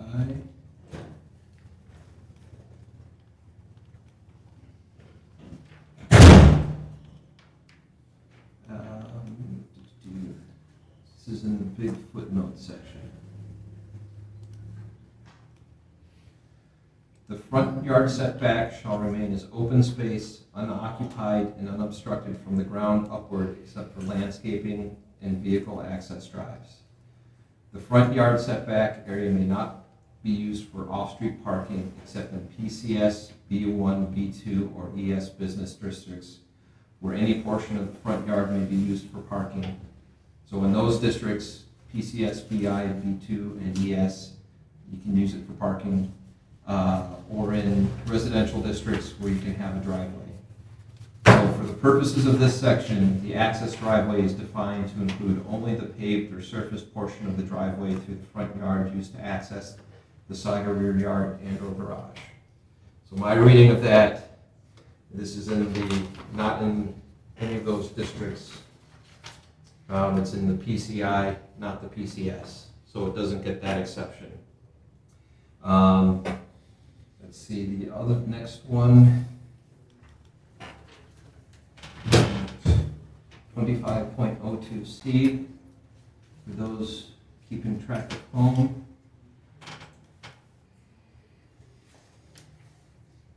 It says parking is prohibited in any yard area except in clearly defined driveways. It references the last section we saw, or we read,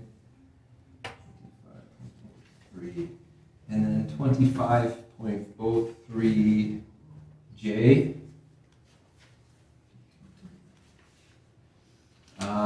Off-street parking spaces may be located within a rear yard or within a required side yard which is in excess of the minimum side yard setback unless otherwise provided in this ordinance. So all those are saying to me, only in the PCS, the B1, the B2, and the expressway services can you have these things, have that access drive, or the maneuvering lane within the required setback. That's the big thing from these plans, from the planning and zoning side.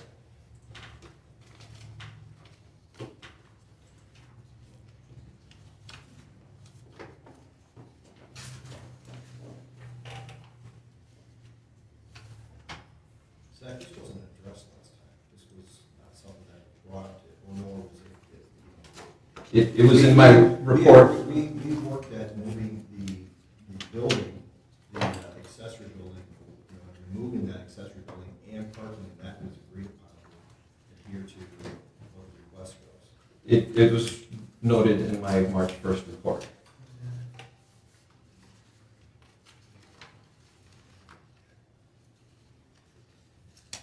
Page 6, the site plan shall be revised to remove improvements from the required setback. Just above that, there are several sections of the zoning ordinance that limit the types of improvements such as off-street parking or access lanes within the required setbacks. March 1st publishing date, hasn't been changed.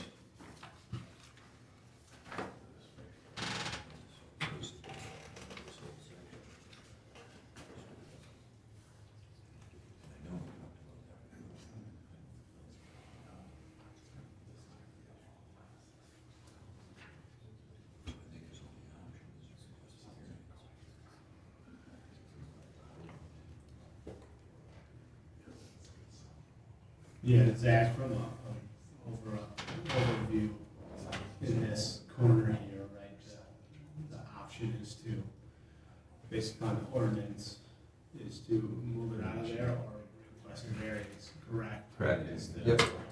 Just so we're clear. Yep. and There's no ambiguity there.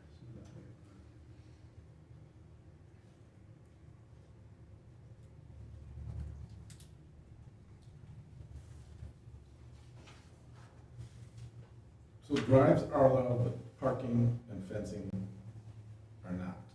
Yep. And those are the two issues here. That you'd have to. Yeah, so that the one section, the 20.02I, defines the drive that can be within the required front yard as what you use to get from the road to your off-street parking. So so it is the drive then?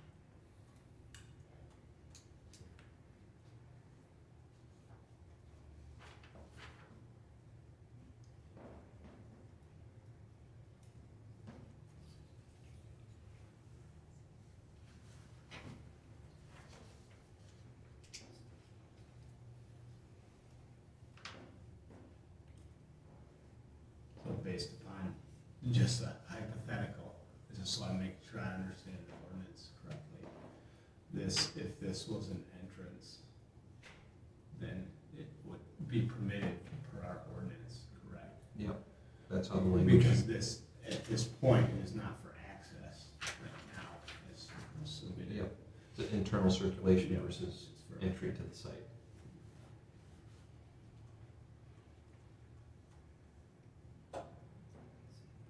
So they can be deemed a vehicle access, right? No, the 20.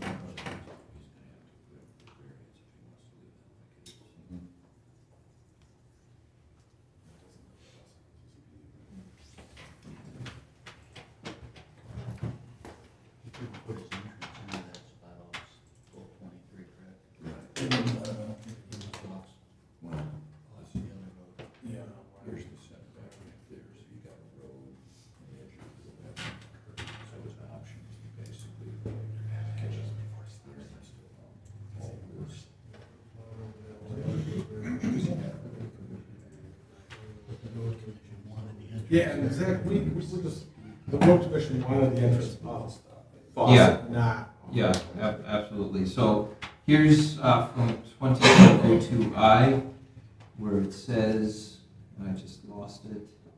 For the purposes of this section, the access driveway is defined to include only the paved or surfaced portion of the driveway through the front yard used to access the side or rear yard and or garage.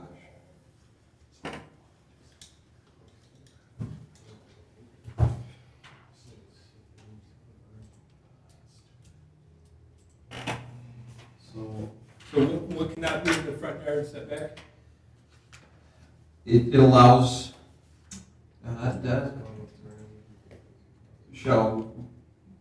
the front setback shall remain as open space, unoccupied and unobstructed from the ground upward, except for landscaping and vehicle access drives, which are defined as how you get from the road to your internal circulation. And fencing is not part of landscape. So what about the garages? How do you access the garage on the far northeast side? If you were accessing it from the road directly, then it would be okay. But because it's part of the internal circulation, not, I'm gonna figure out how to highlight this eventually. But isn't it the driveway through the front yard used to access the side yard and or garage? These are garages they're building. That's how you access the garage.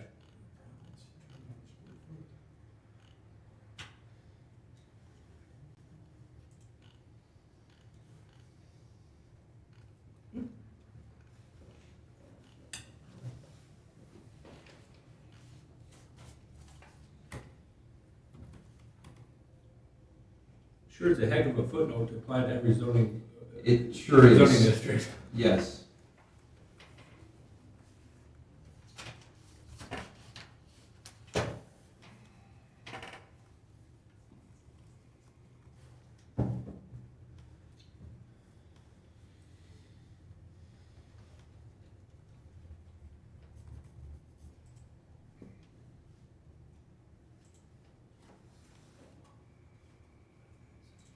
So while we're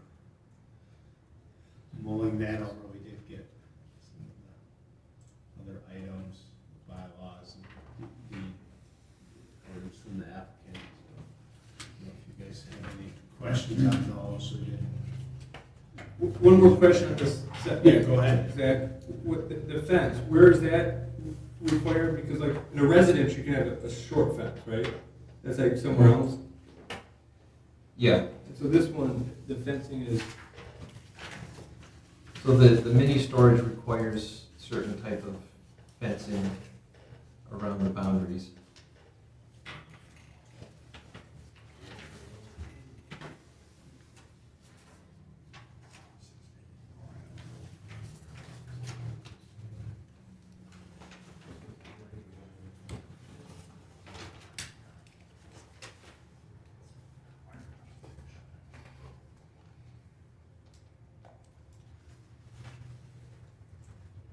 This is 6 feet. Yeah, but how do we move forward without having this access thing resolved? Well, That seems, I mean, that seems like a pretty big speed bump here. To moving forward. When you read this in your. yeah, so again, it's in the planning and zoning ecosystem, I look at what your ordinance says and try to give you my best advice on what this means by looking at how different parts of it function in case law and those types of things. Your zoning ordinance ultimately says that your zoning administrator is the fellow who interprets it and applies it. So he can look and see how it's been applied and interpreted in other situations, if it has, for guidance.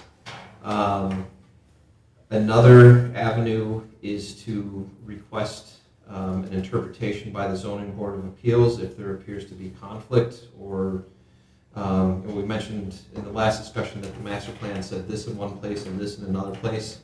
The Zoning Board of Appeals can offer an interpretation. There's an opportunity to appeal a decision, so if Mr. Nicholson says, nope, this means you can't have driveway and fences in that area, that decision could be appealed to the zoning board of appeals, or there could be just a straight up variance request to have that maneuvering lane and fence in there, or the site plan could be amended to pull those things back at the 113 feet. I have a question on the fencing. So Yep. that requires, so 21.13 fences, non-residential fences. They exceed 6 feet in height and be located in a front yard wherever deemed necessary in the interest of public safety, provided that shrubs or evergreens are planted which will eventually screen barbed wire. So like, oh, let's say barbed wire could be. So you can't have the fence in the front yard at all? We've got another one, the specific standards for mini warehouse special land uses. So that's above and beyond. Well, the mini warehouse standards say that a 6-foot chain link fence may be permitted along property lines that do not abut a residentially zoned district or residential use, which would not be obviously the whole 23. County line. It says that it shall be permitted at the property line. So the fence It's is just outside the right of way. Or, I mean, not the right of way, it's in the setback. It's beyond this, no, it's outside the setback. It would saying be you within the could required put front it yard. all the way out to the right of way. Yes. Right, which is here. You're 113. Yeah, which is about here, not here. So the fence is allowed. That's how I read it, yeah. The vehicular access, that interpretation is a separate story.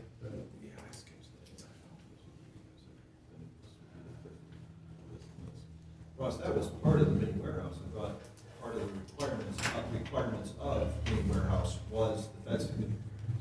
Yeah, fencing is required, and it does say that it can be within the front yard setback.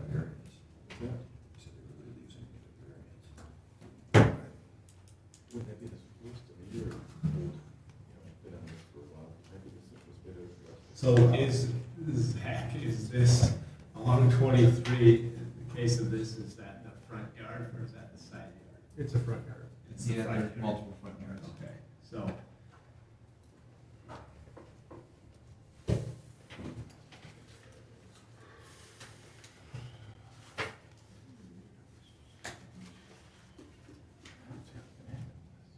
Because if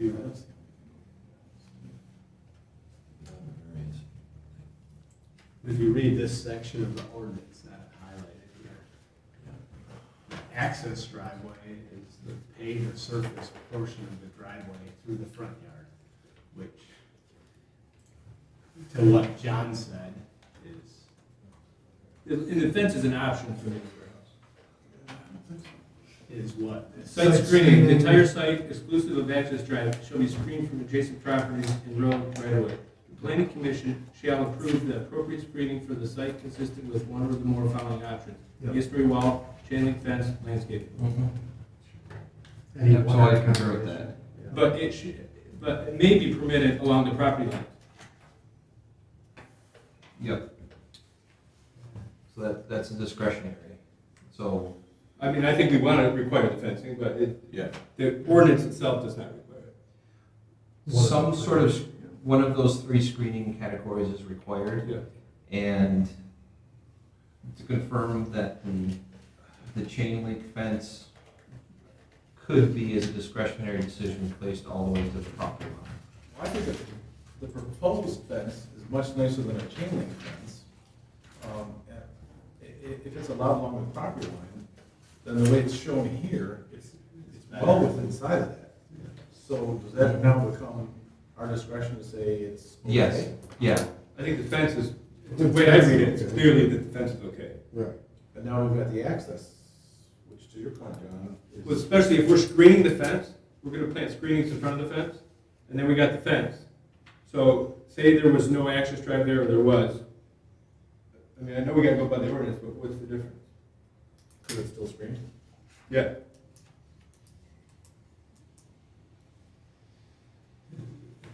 Zach, in this section, I am, reading it. Yep. But if the highlighted section here is this, the access drive to access the buildings along that side and in the rear. As I read it, again, I'm not the final. You know, obviously, we all might have a different interpretation of the same language, obviously. But Yeah, when you look at the other language in there, it appears that that's how you get from the road to the inside of the site.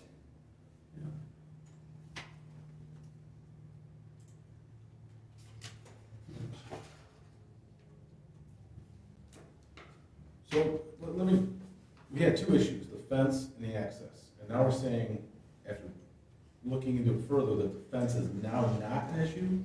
It's a discretionary option, And now we're back to a gray area on the access. yes. Another one. well, yeah. I mean, access to the side of the rear and or garage. How do you access garage 102? Right. How would you ever access that if you didn't have an access drive? Yeah. Right, but you got a maneuvering lane in the access How would you driveway. access anyone if you didn't have an access drive? You need it. Right. Which is, I think, I mean, to me, is the intent of this section right here, is to allow for that. Right. But Yeah. obviously, we all. what is the intent of the front yard setback? Yeah, exactly. But we can decide what the intent is. Okay. That's the nice part. Oh, yeah. Yeah. Good. Well, 4 of 7 of you get to decide. Yes. Yes, yeah. It's a good point to discuss, share our opinions, for sure.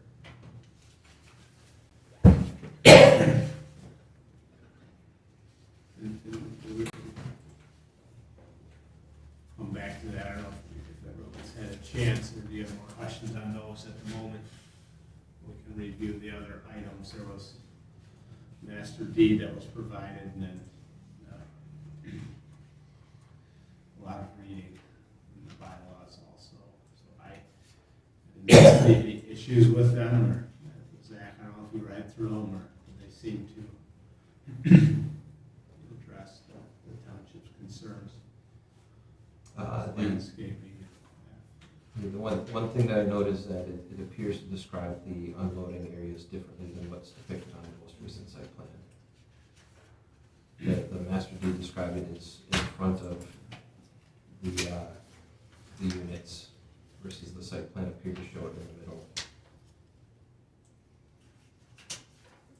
Yeah, I think it's just, is that like supposed to be opposite? Yeah. The question about the unloading lanes is shown in the middle. Right, and But I really really should- misinterpreted that when I was looking at the ordinance. It sounded like they wanted the unloading area right down through the middle. But talking to the owner, we would rather see it on the sides, along the garage, and have the middle wide open as much as possible there. So you'd have a 10-foot strip on each side along the garage, then the middle, so you would have 30 feet in the middle there, that would be driveway. No parking in the middle, so you can Correct. drive around. Fire truck, get around, and you got Right. a little, maybe you gotta make it so a fire truck can get around. I mean, so I guess that would be my thought. Steve, what is your experience of access to sites like this? Yeah, absolutely. People go Okay. right up to the unit. Yeah, usually it's right next to the unit. Yeah, they want to make the shortest walk they can. Yeah, you don't want to I be just carrying stuff and misinterpreted that. drive. Yeah, that's what I was saying. If I could respond to a couple of the comments that Mr. Michaels brought up. In regards to the soils data, that's shown on C300. If you want to take a look at it. And it was unfortunately, I didn't have Mr. Michaels' letter from March 1st. I've addressed that. The only letter I received was from Spicer Engineering. And I addressed that with my letter there, my response letter. I'll certainly take care of anything that Mr. Michael has. I just need to get that letter. And we'll get it addressed. And I don't recall any other, I know there was the site, or the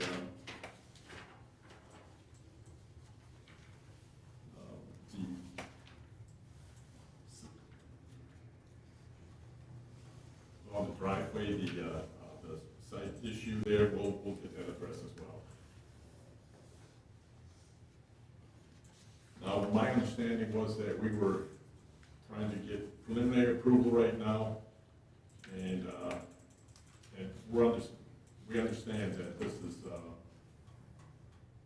gonna be conditioned on getting all the other approvals from the counties and all the agencies, so, we understand that, and we wanna make sure, first of all, that we can get the approval, or the preliminary approval, and if they will work, we get the final approvals for all the agencies. Thank you.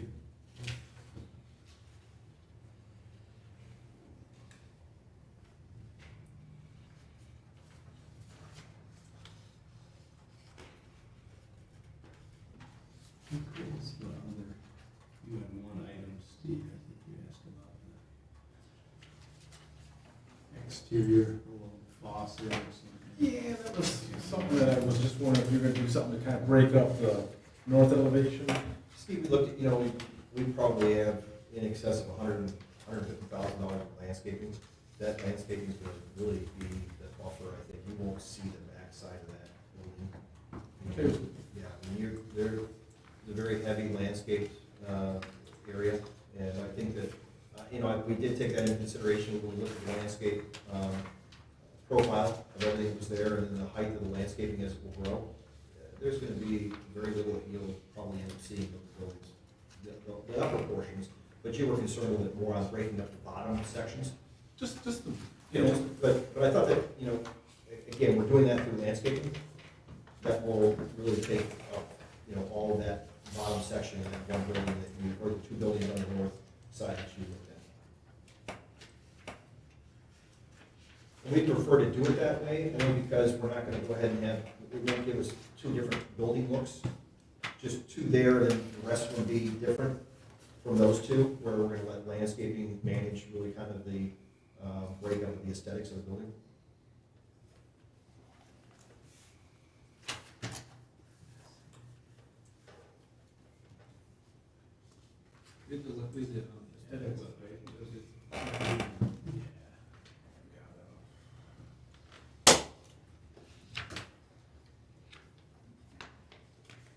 And you're comfortable that you have enough stormwater retention to meet the LCDC? Yeah, we did our initial calculations. Appears that we have sufficient capacity there. I can't read this, it's too small, and I didn't pull it up on my computer. What is the outflow? Is it 0.15? The allowable outflow? What's that? The allowable outflow, Yeah. you're saying?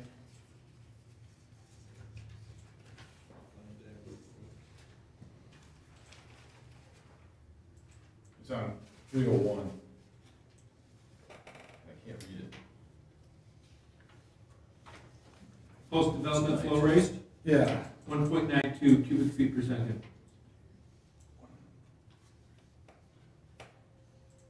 Well, but Ross, the Drain Commission will approve or just, Right. so we don't need to worry about, that's not our purview. We're gonna have Spicer review that, right? They haven't yet, or did they? They reviewed the previous version of the site plan, that's what this latest. Okay, including the drainage calculations. I believe so. Yes, they took a preliminary look at it. Okay. We still have to go through the council.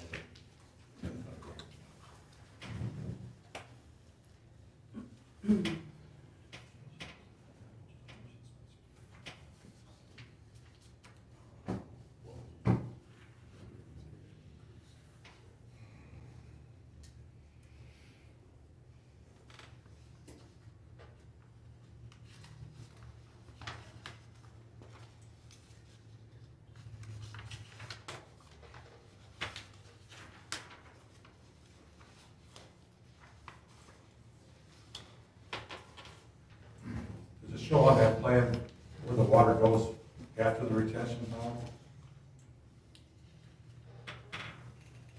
Is that a self-contained, or is that just slow it down?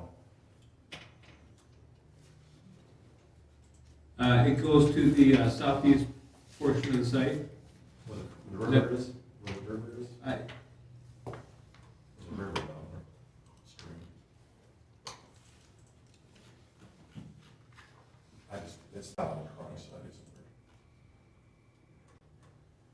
I mean, Scott, generally the way that works is it's released at the current rate or the agricultural. Yeah, I rate. just want to know. It's is that- contained, Yeah. it's goes to the Sure, church, just- it's cleaned, and it. Yeah, I know, you deal with it a lot with what you do, but you got a retention pond that just slows, it fills up and it does drain. Or is it doesn't hold it forever. That would be retention, so. Yeah, so after that, where does that water go? I know there's a stream over there somewhere on the south side. Pretty much goes where it would go now. At about Towards the the same, stream. it's at about the same rate. Awesome. This one, did we have a public hearing on this? No, tonight you can decide if it's ready to go to the public hearing. Yeah, no, understood, I just want to make clarity for all the. Yep, still need it.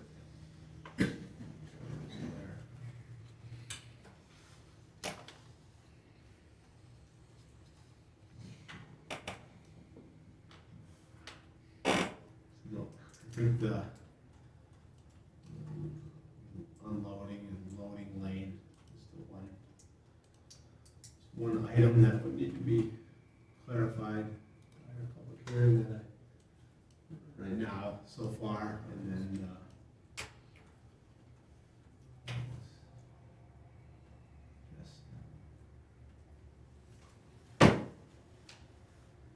make sure we provide good direction then. Since we can. If there's any other questions right now for the applicant.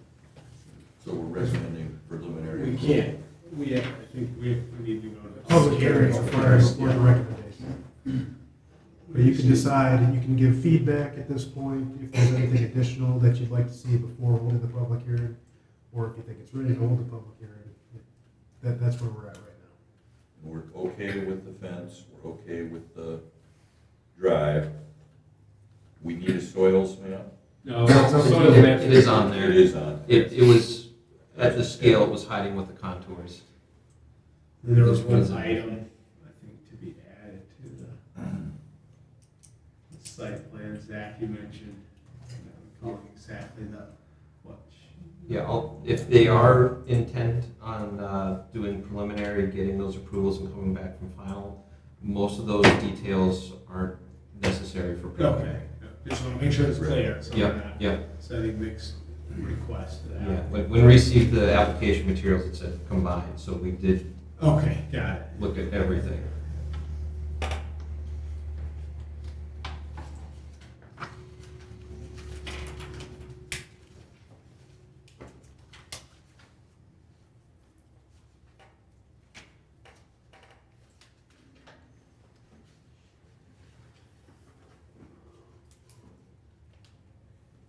Do you already know the date on the light fixtures, or is that to be determined at this time?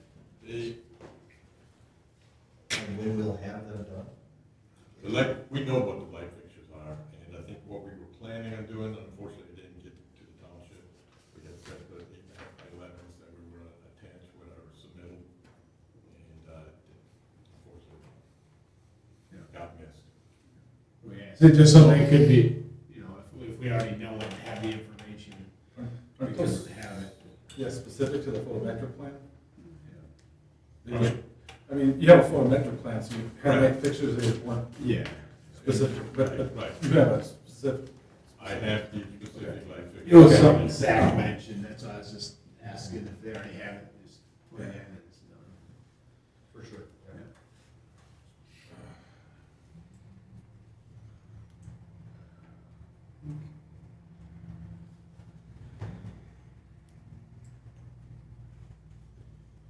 Makes you guys think of something else. Moving the load lanes, what we already talked about. Yeah, that's it, they're clear on that. That's done. Yeah. Okay. Just wanna make sure we provide clear direction and then before we move on.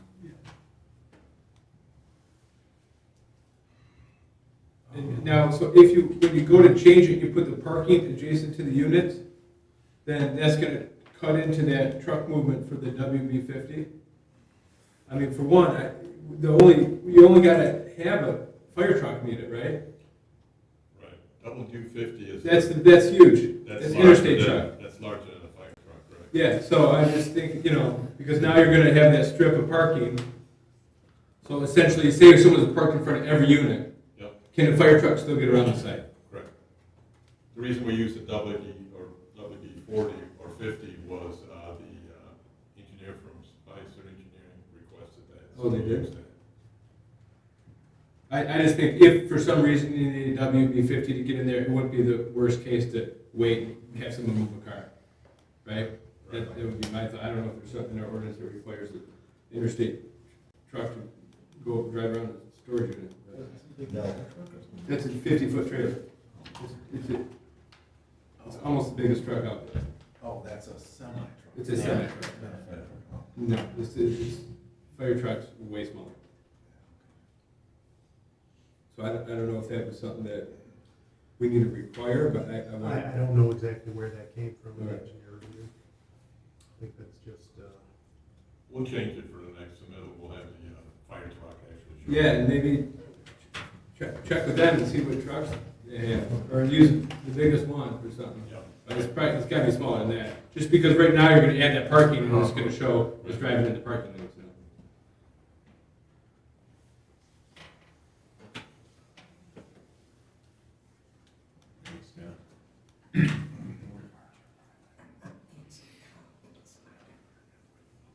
And that, it's gonna get wider too, the driving lane will be wider than what it's showing. Right.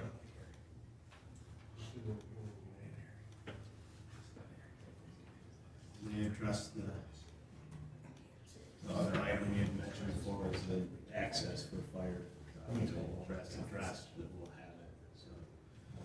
Yeah, that Yeah. detail would be on final. Yeah, exactly.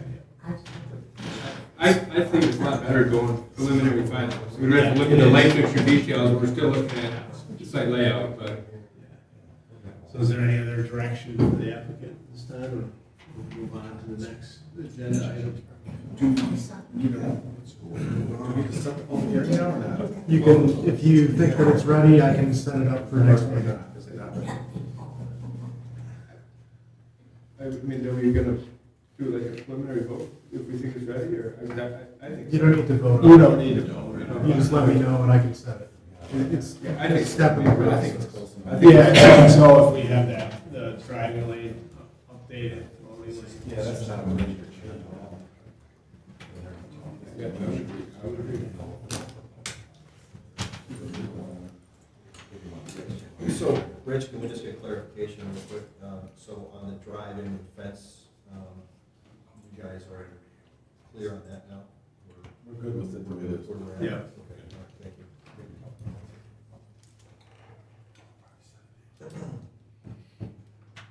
The corrections, Ross, that have been asked here, once we put them in, we'll get the lighting and everything, that's what you'll want to see for. Send it over as soon as possible because we want that information available for the June meeting. Yeah, for the public hearing? Yep.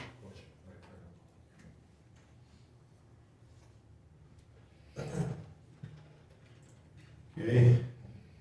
Just good on this item. All right, move on to old business, item number 3, Onion Lake Heights private road paving request.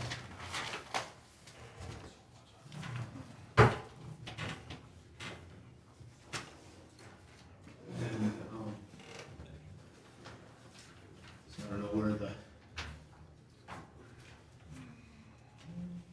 planning commission would like to go with this one. We did receive a engineering review. Recommendations in this review that they provided.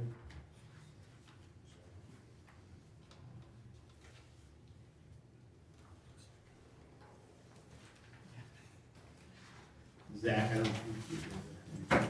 So I'm happy to let the engineers do their engineering, but. Yep, no, just make sure you didn't have anything for it.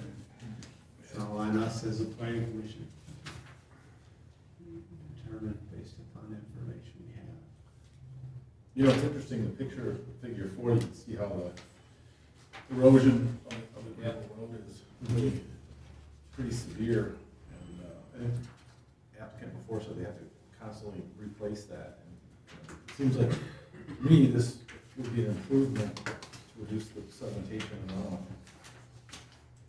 As far as the recommendation of the engineering things go, that's, I'll defer to John on those.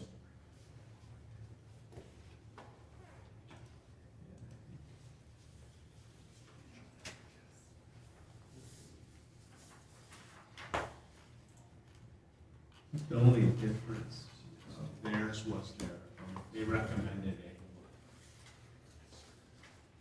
consistent slope, not a crown.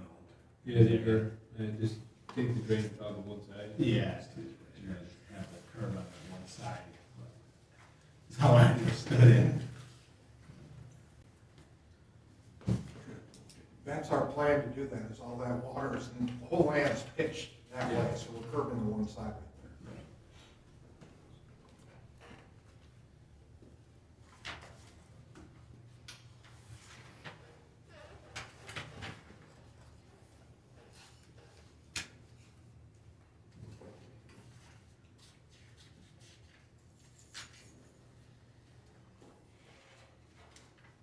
Did you happen to see the recommendation where they're recommending removal of obstructions within 2 feet of the edge of the shoulder? I did. Including trees? Yep. And that's, There's 2 trees within the 2 feet, and they're not a problem removing those. However, that's been like that for 40, 50 years, or however long that road's been there. Those trees are not. Yeah, that's true. No, I mean, that's generally. So the one tree is right by his car right there, to the right. And that may or may not even be within the 2 feet. No. It's close, but as you can see, all the other trees are 4 feet plus off the road right now. that kind of figures 3. Is that, stones in that? That's Yeah. that owner's It's big property's landscaping. Is that gonna be removed? That's on his property. Well, that's not in the, That's not on the road. Right. Okay, that's not obstruction. Yep. Okay. These dirt roads usually, if they get bad enough, then people drive further and further into the yard. So, what I've seen, so it makes sense.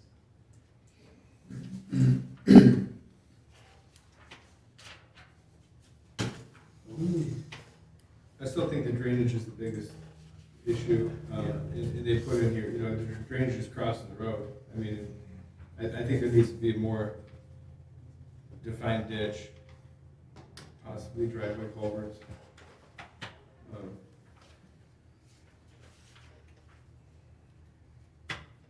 This curve here, is it gonna start before the home that's right here that we were just looking at? Yes. Figure 3?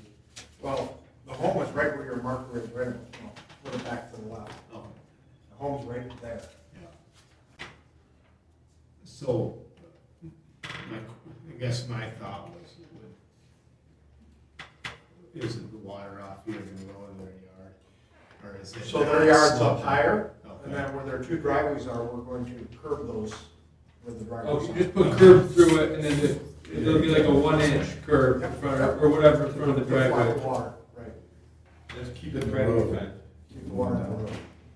So where all those rocks are, that is 2 feet higher than the road right there, a foot and a half higher. And their yard's not draining towards the road, it's draining away, behind your house. Their yard is draining towards the creek in their backyard. Okay. And then it's draining to the right, where their truck and garbage cans are.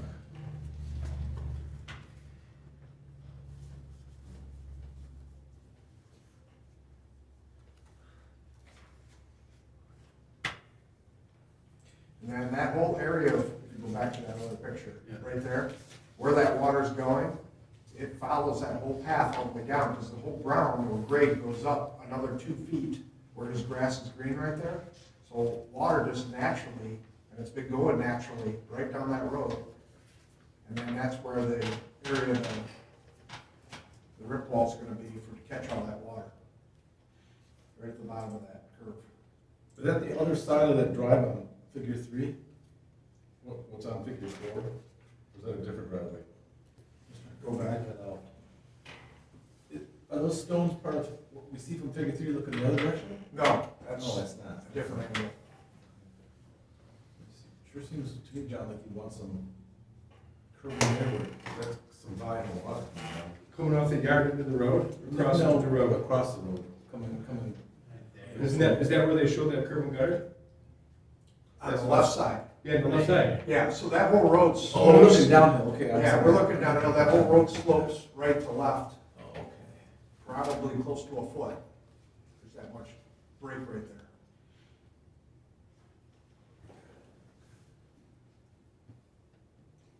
I guess the concern that I have is who's gonna complain, because now there's water in my lot that wasn't there with the gravel road. That's what our, Yeah. That's where all I mean, that generally water- what you want when you pave a road, you're sending water somewhere. yeah, You're gonna take it with the curb. It's you're gonna nowhere take it- goes naturally right now. And if you put curb in, you gotta be aware of cutting off the neighbor's drainage, make sure it gets over top of that. well, curb, yeah, I mean, drain to the road. it follows the road right now. The problem gets to be is that road's slippery, and the gravel holds the water where asphalt doesn't, it slides it off. So you wanna make sure that whoever's complaining or not complaining today isn't gonna complain tomorrow. Yeah, exactly. Would that, I mean, they're recommending a maintenance agreement, would there be something in that that's, would state that if there's an issue, that it's the association's issue to resolve it? Well, that's a good question. I guess who would resolve a problem like that? I'm an owner out there, and, okay, now for some reason there's water in my lot that I didn't have before. So who will resolve that? 'Cause that's something we don't want to resolve. That's not our, that's not. Exactly. Yeah. So as the neighborhood, it's a private neighborhood, and we have our own meetings that talk about any problems or issues, and we address it. Above the board, we have meetings Okay. twice a year to address it, if it needs to be addressed. Could we put something in our, if we had a motion to absolve the township of any responsibility if there are issues with this road? Since we're gonna approve this as kind of a special So thing. it's an existing non-conforming private road that's maintained by an existing association. As far as the language in the motion, Well, I'm just thinking, I'm not I think the concerned. biggest concern that people have on the board, at least from what I've heard, is we don't wanna approve this and all of a sudden someone's coming to the township yelling at us that, now my yard's flooded and you approved this, so it's your problem. Yeah, we don't wanna make it held to the requirements, ASHTO state highway requirements, which the Livingston County points, our ordinance goes to Livingston County, which says ASHTO. We don't wanna make it a state highway, but on the other hand, we don't wanna just, we wanna review it to make sure it's right. Absolutely. And not, like you said, not be responsible for it. Who's gonna pay for it? Yes, this is, So Yeah, we're paying this all privately funded. yes. Yeah. We're not asking for any, we're just trying to make the road safe. Right now, it's not safe. Right. I mean, that's why we're doing Right. it. It's been pitched with everybody's been dealing with rainwater for as long as that road's been there. Yeah. 'Cause there's It does follow, if you go there water. while it's raining, the natural grade of the road will take it right to the creek there.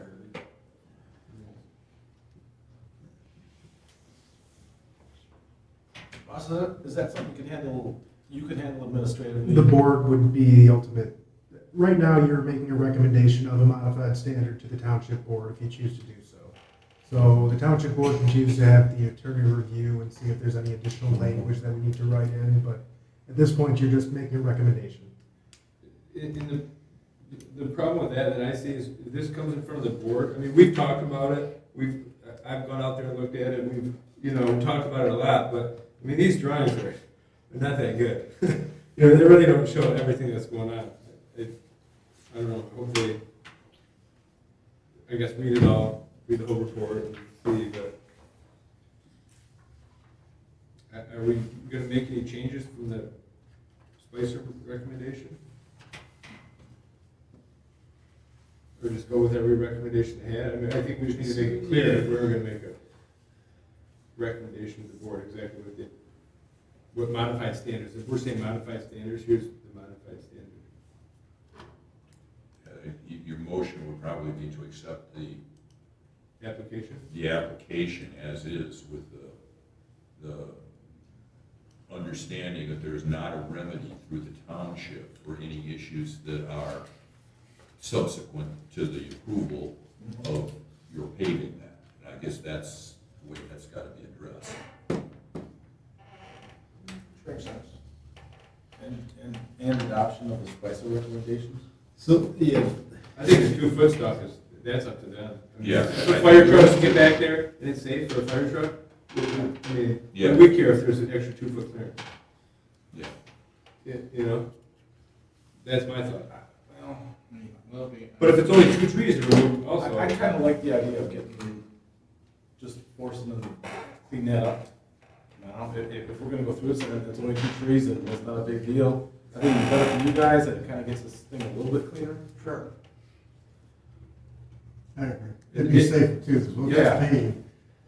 People are good driving Everybody faster. 16 to 18 is gonna be fine. Once they don't cut it down, they're never going to. Just Right. like sit there. Good point, Chad. It's, I would go with that. Would you look at their engineering? Okay, so I'll recommendations? make, It's proof I'll for make us the to go motion. with it. And there's- Here we go. Right. The motion will be that we go with the drawing as it is, recommending that those 2 trees be removed. And that we are removing ourselves from any type of adjudication of issues that develop as a result of the paving. So in essence, we're doing this as like a hold harmless.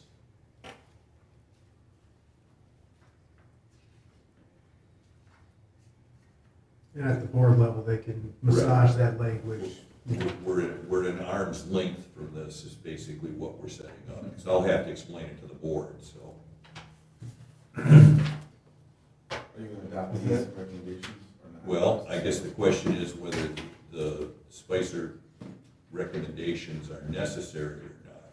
And in my opinion, I think you can probably let them decide that. I would agree with the exception of the 2 foot clear area that we talked about. Right. So they maintain a 2 foot clear area from the edge of the road. So as far as the motion goes, just for clarification, you're saying still remove those 2 trees that are noted within the review. Other than that, the plans as they are would be recommended for approval with the Yeah. condition that the township's not held liable if there's any. Right. Got it. Support. Support.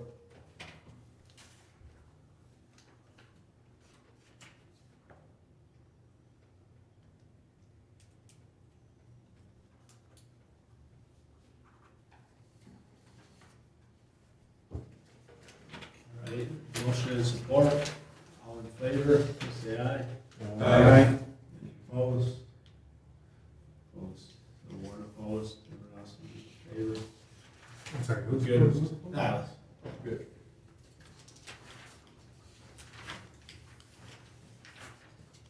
Good, Ross? Got it.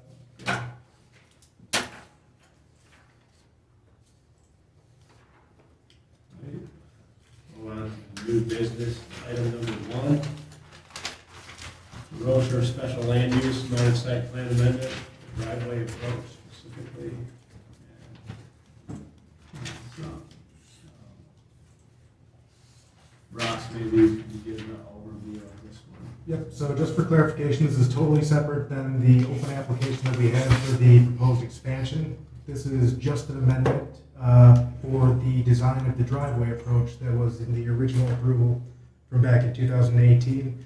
Basically, they brought their plan to the road commission. Road commission required some modifications to the driveway approach so that it can be paved in accordance with their standards. So literally, all of this is just Planning Commission Subcommittee identified the proposal as a minor change. At this point, the Planning Commission reviews, verifies that yes, this would be a minor change to the site plan, and this would be an approval done at the Planning Commission level. If approval is, if you approve it, then I would notify the board and we would file this with the approved documents as an attachment to the original approved site plan. Okay. Thanks, Ross. And it looks like the only thing that really changed is the location slightly, which I believe is due to clear vision sight distance standards. And it's widened slightly. Other than that, it would just be paved. Yeah. And there's a, appears to be a right turn decel lane. Yep. It says in here, somewhere it said it was approved. Oh, yeah, as approved by LCR. Do you have that approval? Don't have it in the packet. I don't recall if we've received that, but I can get it. Just because sometimes there's confusion, like we approved the location, but not the geometrics of the driveway or Yep. something. Maybe they're. I can get that if they have a formal approval. And then also, is this the plan that they're using to construct this? And the reason I ask is there's not like any dimensions or anything. Like how they gonna build this?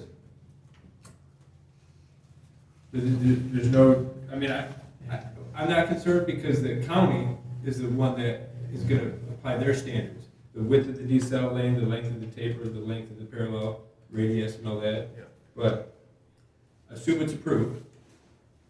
You know, what are they gonna use to build it? I don't know. I mean, that would be primarily between them and the County Road Commission. I know that back in 2018, the initial approval, the Planning Commission anticipated that, hey, we know that you don't have approval of the paved driveway approach. They expected that this would happen. They told them we want this done in 2 years. Okay. And we're here now. And it hasn't been done yet. It has not been done yet. And then also, the previous drawing shows that, the culvert, I believe, 12-inch culvert. I don't know if that was an existing culvert or a proposed culvert. I imagine there's a culvert there now. I think the old driveway location is, or like there's one on the right, that's the previously approved, right? Correct. So that one is, I think, closer to the existing driveway location. That is the existing driveway. But they're moving it to the south. Correct. But it does it show a proposed culvert? I don't see it. Culvert? I do see Isn't that ST? I think there's a storm sewer pipe. I don't know, this is just a hair better than the previous. I think it's storm, I don't know, maybe I need to get my glasses out. Awfully hard to see, Well, but it looks like it goes up. I think it's on We got it the, up here. there we go. So there's a manhole there on the south end. There's a ditch, there's a swale, the ditch is draining.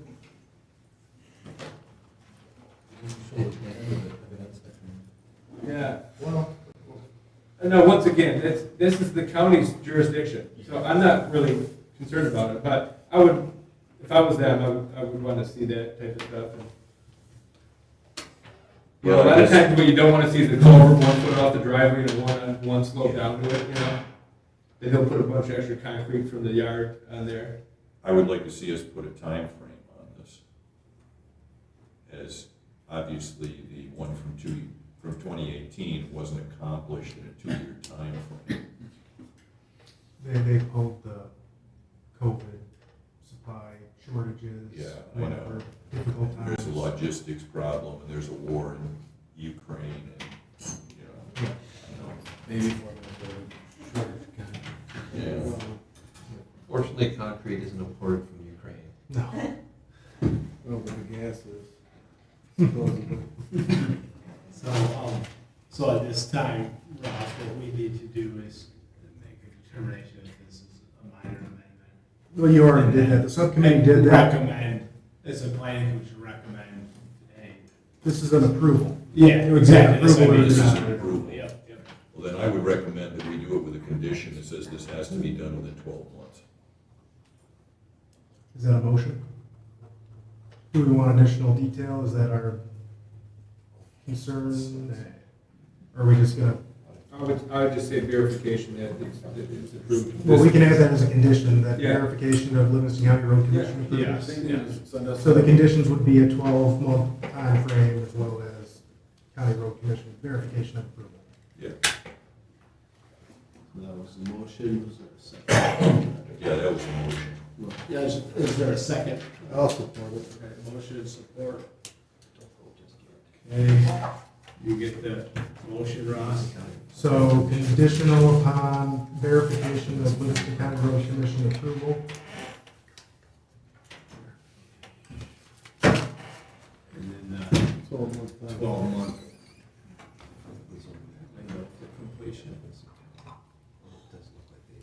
So we're gonna do 12 months from this date of approval. Well, the approval would be, if we approve it today, then that would be 12 months. Or when the board approves it. No, this is not, this is a minor. It's just us. Oh, we're actually approving it. Yep, this is an approval, then it just goes on file and the board is notified. Understood. Yeah, I think that's reasonable, especially given the Yeah, industry 12 months. He's got all the time to do it. they're operating in. They do this.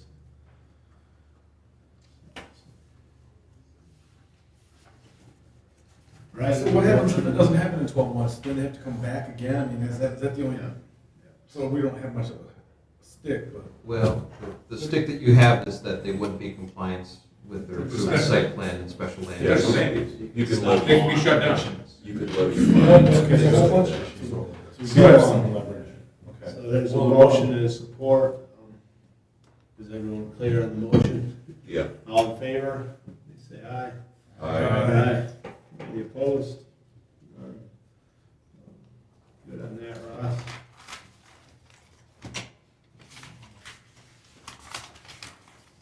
So we'll move to call to the public. Anyone with public comment at this time? All right. First of all, I want to apologize to you if you thought I was jumping on you and not, just frustration. We come out, we got 3 minutes, I got a whole bunch of crap on that paper to go over. The spectacle that happened today, I know it's not a spectacle for you guys, but it's the same old song and dance. We put through, you voted it down, but we put it through, I'm sure you guys put it through because of discrepancy. Zach, I sat through all the public hearing when we did all the stuff, when we did the master plan before. We had a plan. We're gonna do it again. How do we make this bulletproof? Can you guarantee you're gonna make it bulletproof? I'll talk No, about we don't have that any plan more stuff. of them. I'm so tired of this stuff. Not these guys, I'm tired of what we just had again today. We got we could go 2 different ways, it's like a juggling act. And these guys get caught in the middle, and I know it. And believe me, you know. So, I don't hate anybody, it's just frustration. Because I don't wanna see no development, I wanna see what we want in our township. Not what I want, what we all want. But we gotta get going on this, it doesn't seem like we're getting anywhere. And if we're not protecting the public, I mean, you gotta protect the person that's putting the application in too, I understand that. But let's put a hold on this stuff until we get our master plan. If this thing's junk, let's not use it. Put a hold on it, let's get going. Don't take any more applications, because the people are getting fed up with it, getting it shoved down their throats. But that's up to you guys. But like I said, don't take it seriously, Chet. Nobody was here, and I don't think, there's just frustration. Because, I mean, we've had some issues in the past. It wasn't you guys. If somebody makes comments, you don't realize it, you want to do the best for people. You got 2 sides. So, and Bill, I'm gonna get on your butt, though. You got a beautiful piece of property over there, and I know he was your neighbor. And I know someday you might want to develop that. But I would like to hear your point of view. And you are responsible to make comments or vote on it. Because it's gonna affect your property too. And you're setting up these rules, right? Yeah. So I hope you don't stay on all, we go back a long ways. You guys are great guys. But just staying on it, I think, is a little bit, you should, I mean, it is our master plan and it is the rules. But, not to pick on you, it's just, I like to see, Chet stood up there, I mean, that's good, but I can see points of view. But we gotta get this stuff worked on. And it's not that we don't want it, and like I said earlier, this 23 corridor, people come to my house down White Lake Road, and they say, what a beautiful road, what a beautiful area to live in. Steve knows. We grew up in a beautiful, we just want, we got the hustle bustle here and the hustle bustle here. We got, like I said, a little bit of paradise, let's try to keep it. I mean, I think that's what people want. I mean, we did the surveys a couple times, and I hope we can all just don't be thin, a little skinned a little bit, We're trying to work with you. I don't think just No, I know, I didn't want you upset, you know, but I want to work with you, so. But I come on strong, I mean, 3 minutes, boom, boom, boom. And, I understand. And those guys that were here, they're your neighbors too, they're their neighbors too. You know, they all live around that piece of property. But like I said, I think that looked too bad, but I'd like to see the 3-acre minimum stay, if people wanted it that way. And I got one big issue, living on the lake, I'm gonna make it real quick, on this master deal with animals. I live on a little motor lake, you guys know. And I got a neighbor over there that feeds cats, and the neighbors around there are fed up. We gotta get something in our ordinance with this master plan about cats running, feral cats. There's no farmland over there. Across the road, there's no farms, they got a hospital over there now for alcoholics. But we gotta do something with the stray cats. Because I know what to do with them, but I know what'll happen if I get caught doing what I want to do with them. Because nobody else wants to deal with them. I mean, you wouldn't believe it, there's tons of them. Okay, thanks. All right, Thanks, guys. Any other public comment? I just have a quick question to Mr. Marcos. When is the survey gonna go out? Are you? Sewer rate? Yeah. The For master survey. plan survey. I'll address that in Yeah. miscellaneous business. Okay, thank you. All right, thanks, yeah, we'll move to miscellaneous business then. Go ahead, Zach. Yeah. Yeah, Well, big first, I want to say thanks for your patience with the discussion tonight. It's been a long time since I touched a lot of these, and I am recovering from a root canal yesterday. I forgot to take my pain stuff today, so the tooth itself isn't necessarily hurting, but where they put all of the injections to stop the pain is hurting. And I got some extra shots because as they're doing the drill down in there, they found some spots that the anesthesia hadn't got to. I don't recommend it. Brush your teeth, floss, do all that stuff. So thank you for your patience with that and working through the process. For those of you keeping track, it looks like the zoning map amendment would be before the Livingston County Planning Commission on June 15th. And based on their minutes, they do accept and receive public comment at those meetings and reviews. Let's see. For the master plan, the online survey has been set up right now. I'm going to be talking with the fellow who worked on it tomorrow afternoon to make sure all the little wrinkles are ready. So our goal will be for the end of this week to have it in test phase so that you guys can go there and start mashing and try to break it and see if there are any tweaks. So that'll be able to go live very soon. We are working on a number of maps. We've got an updated land use map from 2020 from SEMCOG. It's a couple years old and there's some holes in the SEMCOG data, so we're going to give that to you guys so you can start circling and saying, no, it's used for this, not that, because you have the fine-grained understanding what's going on beyond what SEMCOG does. A quadrant map, your current master plan basically just divided the township into 4 squares.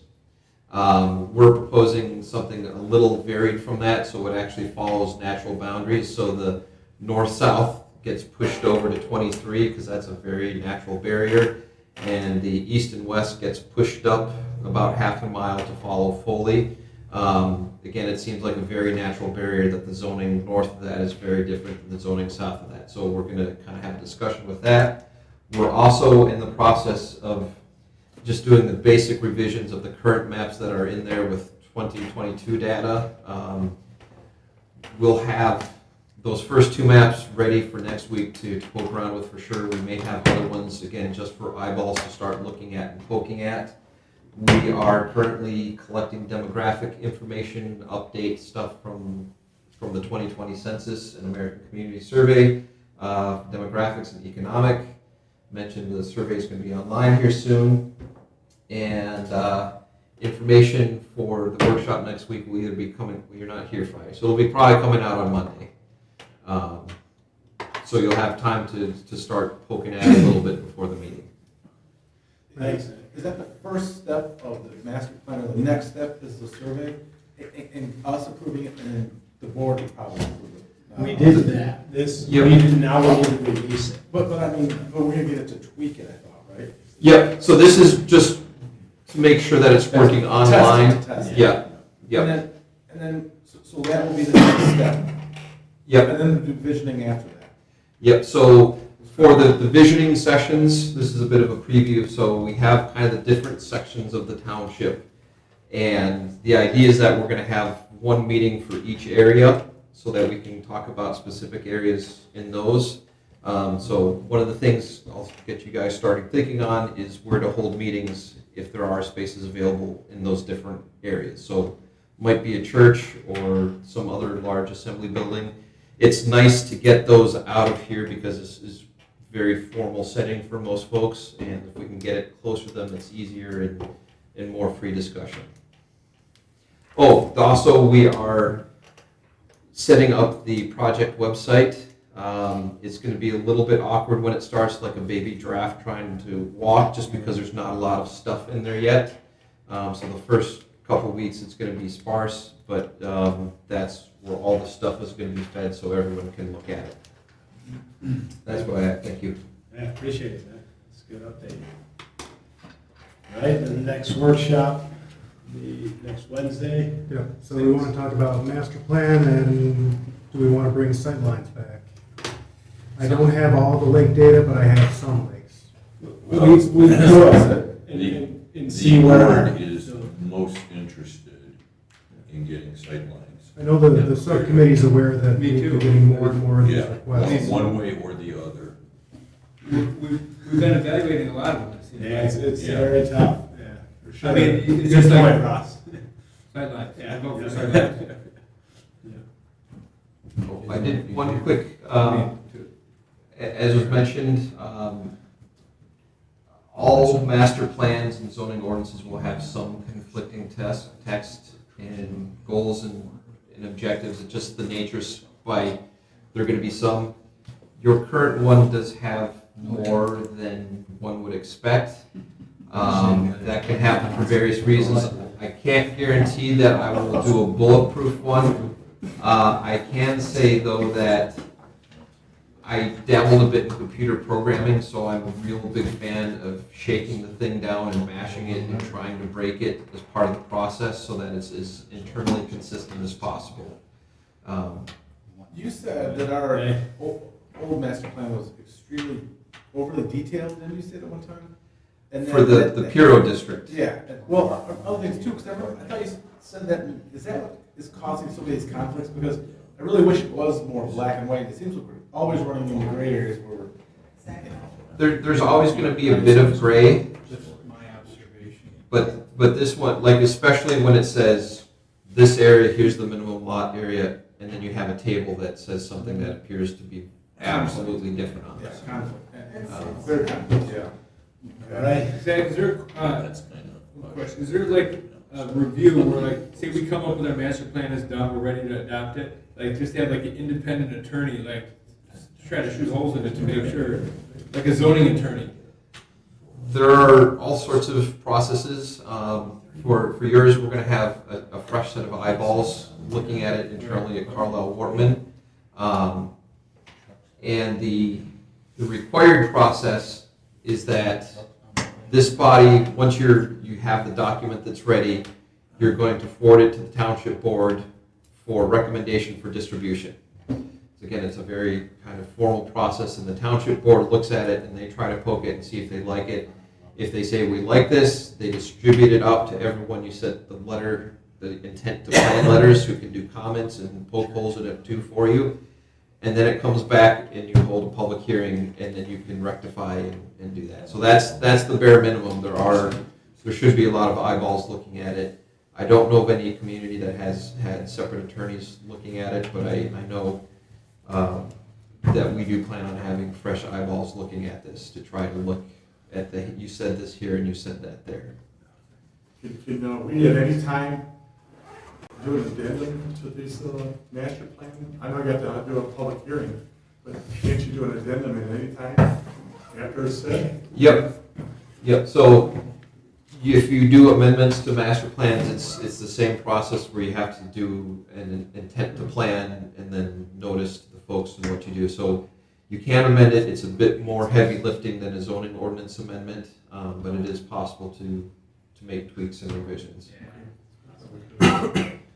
Anything else, guys? Or we- That's enough. Yeah. Thanks, guys. Yeah. Ooh, nice, guys.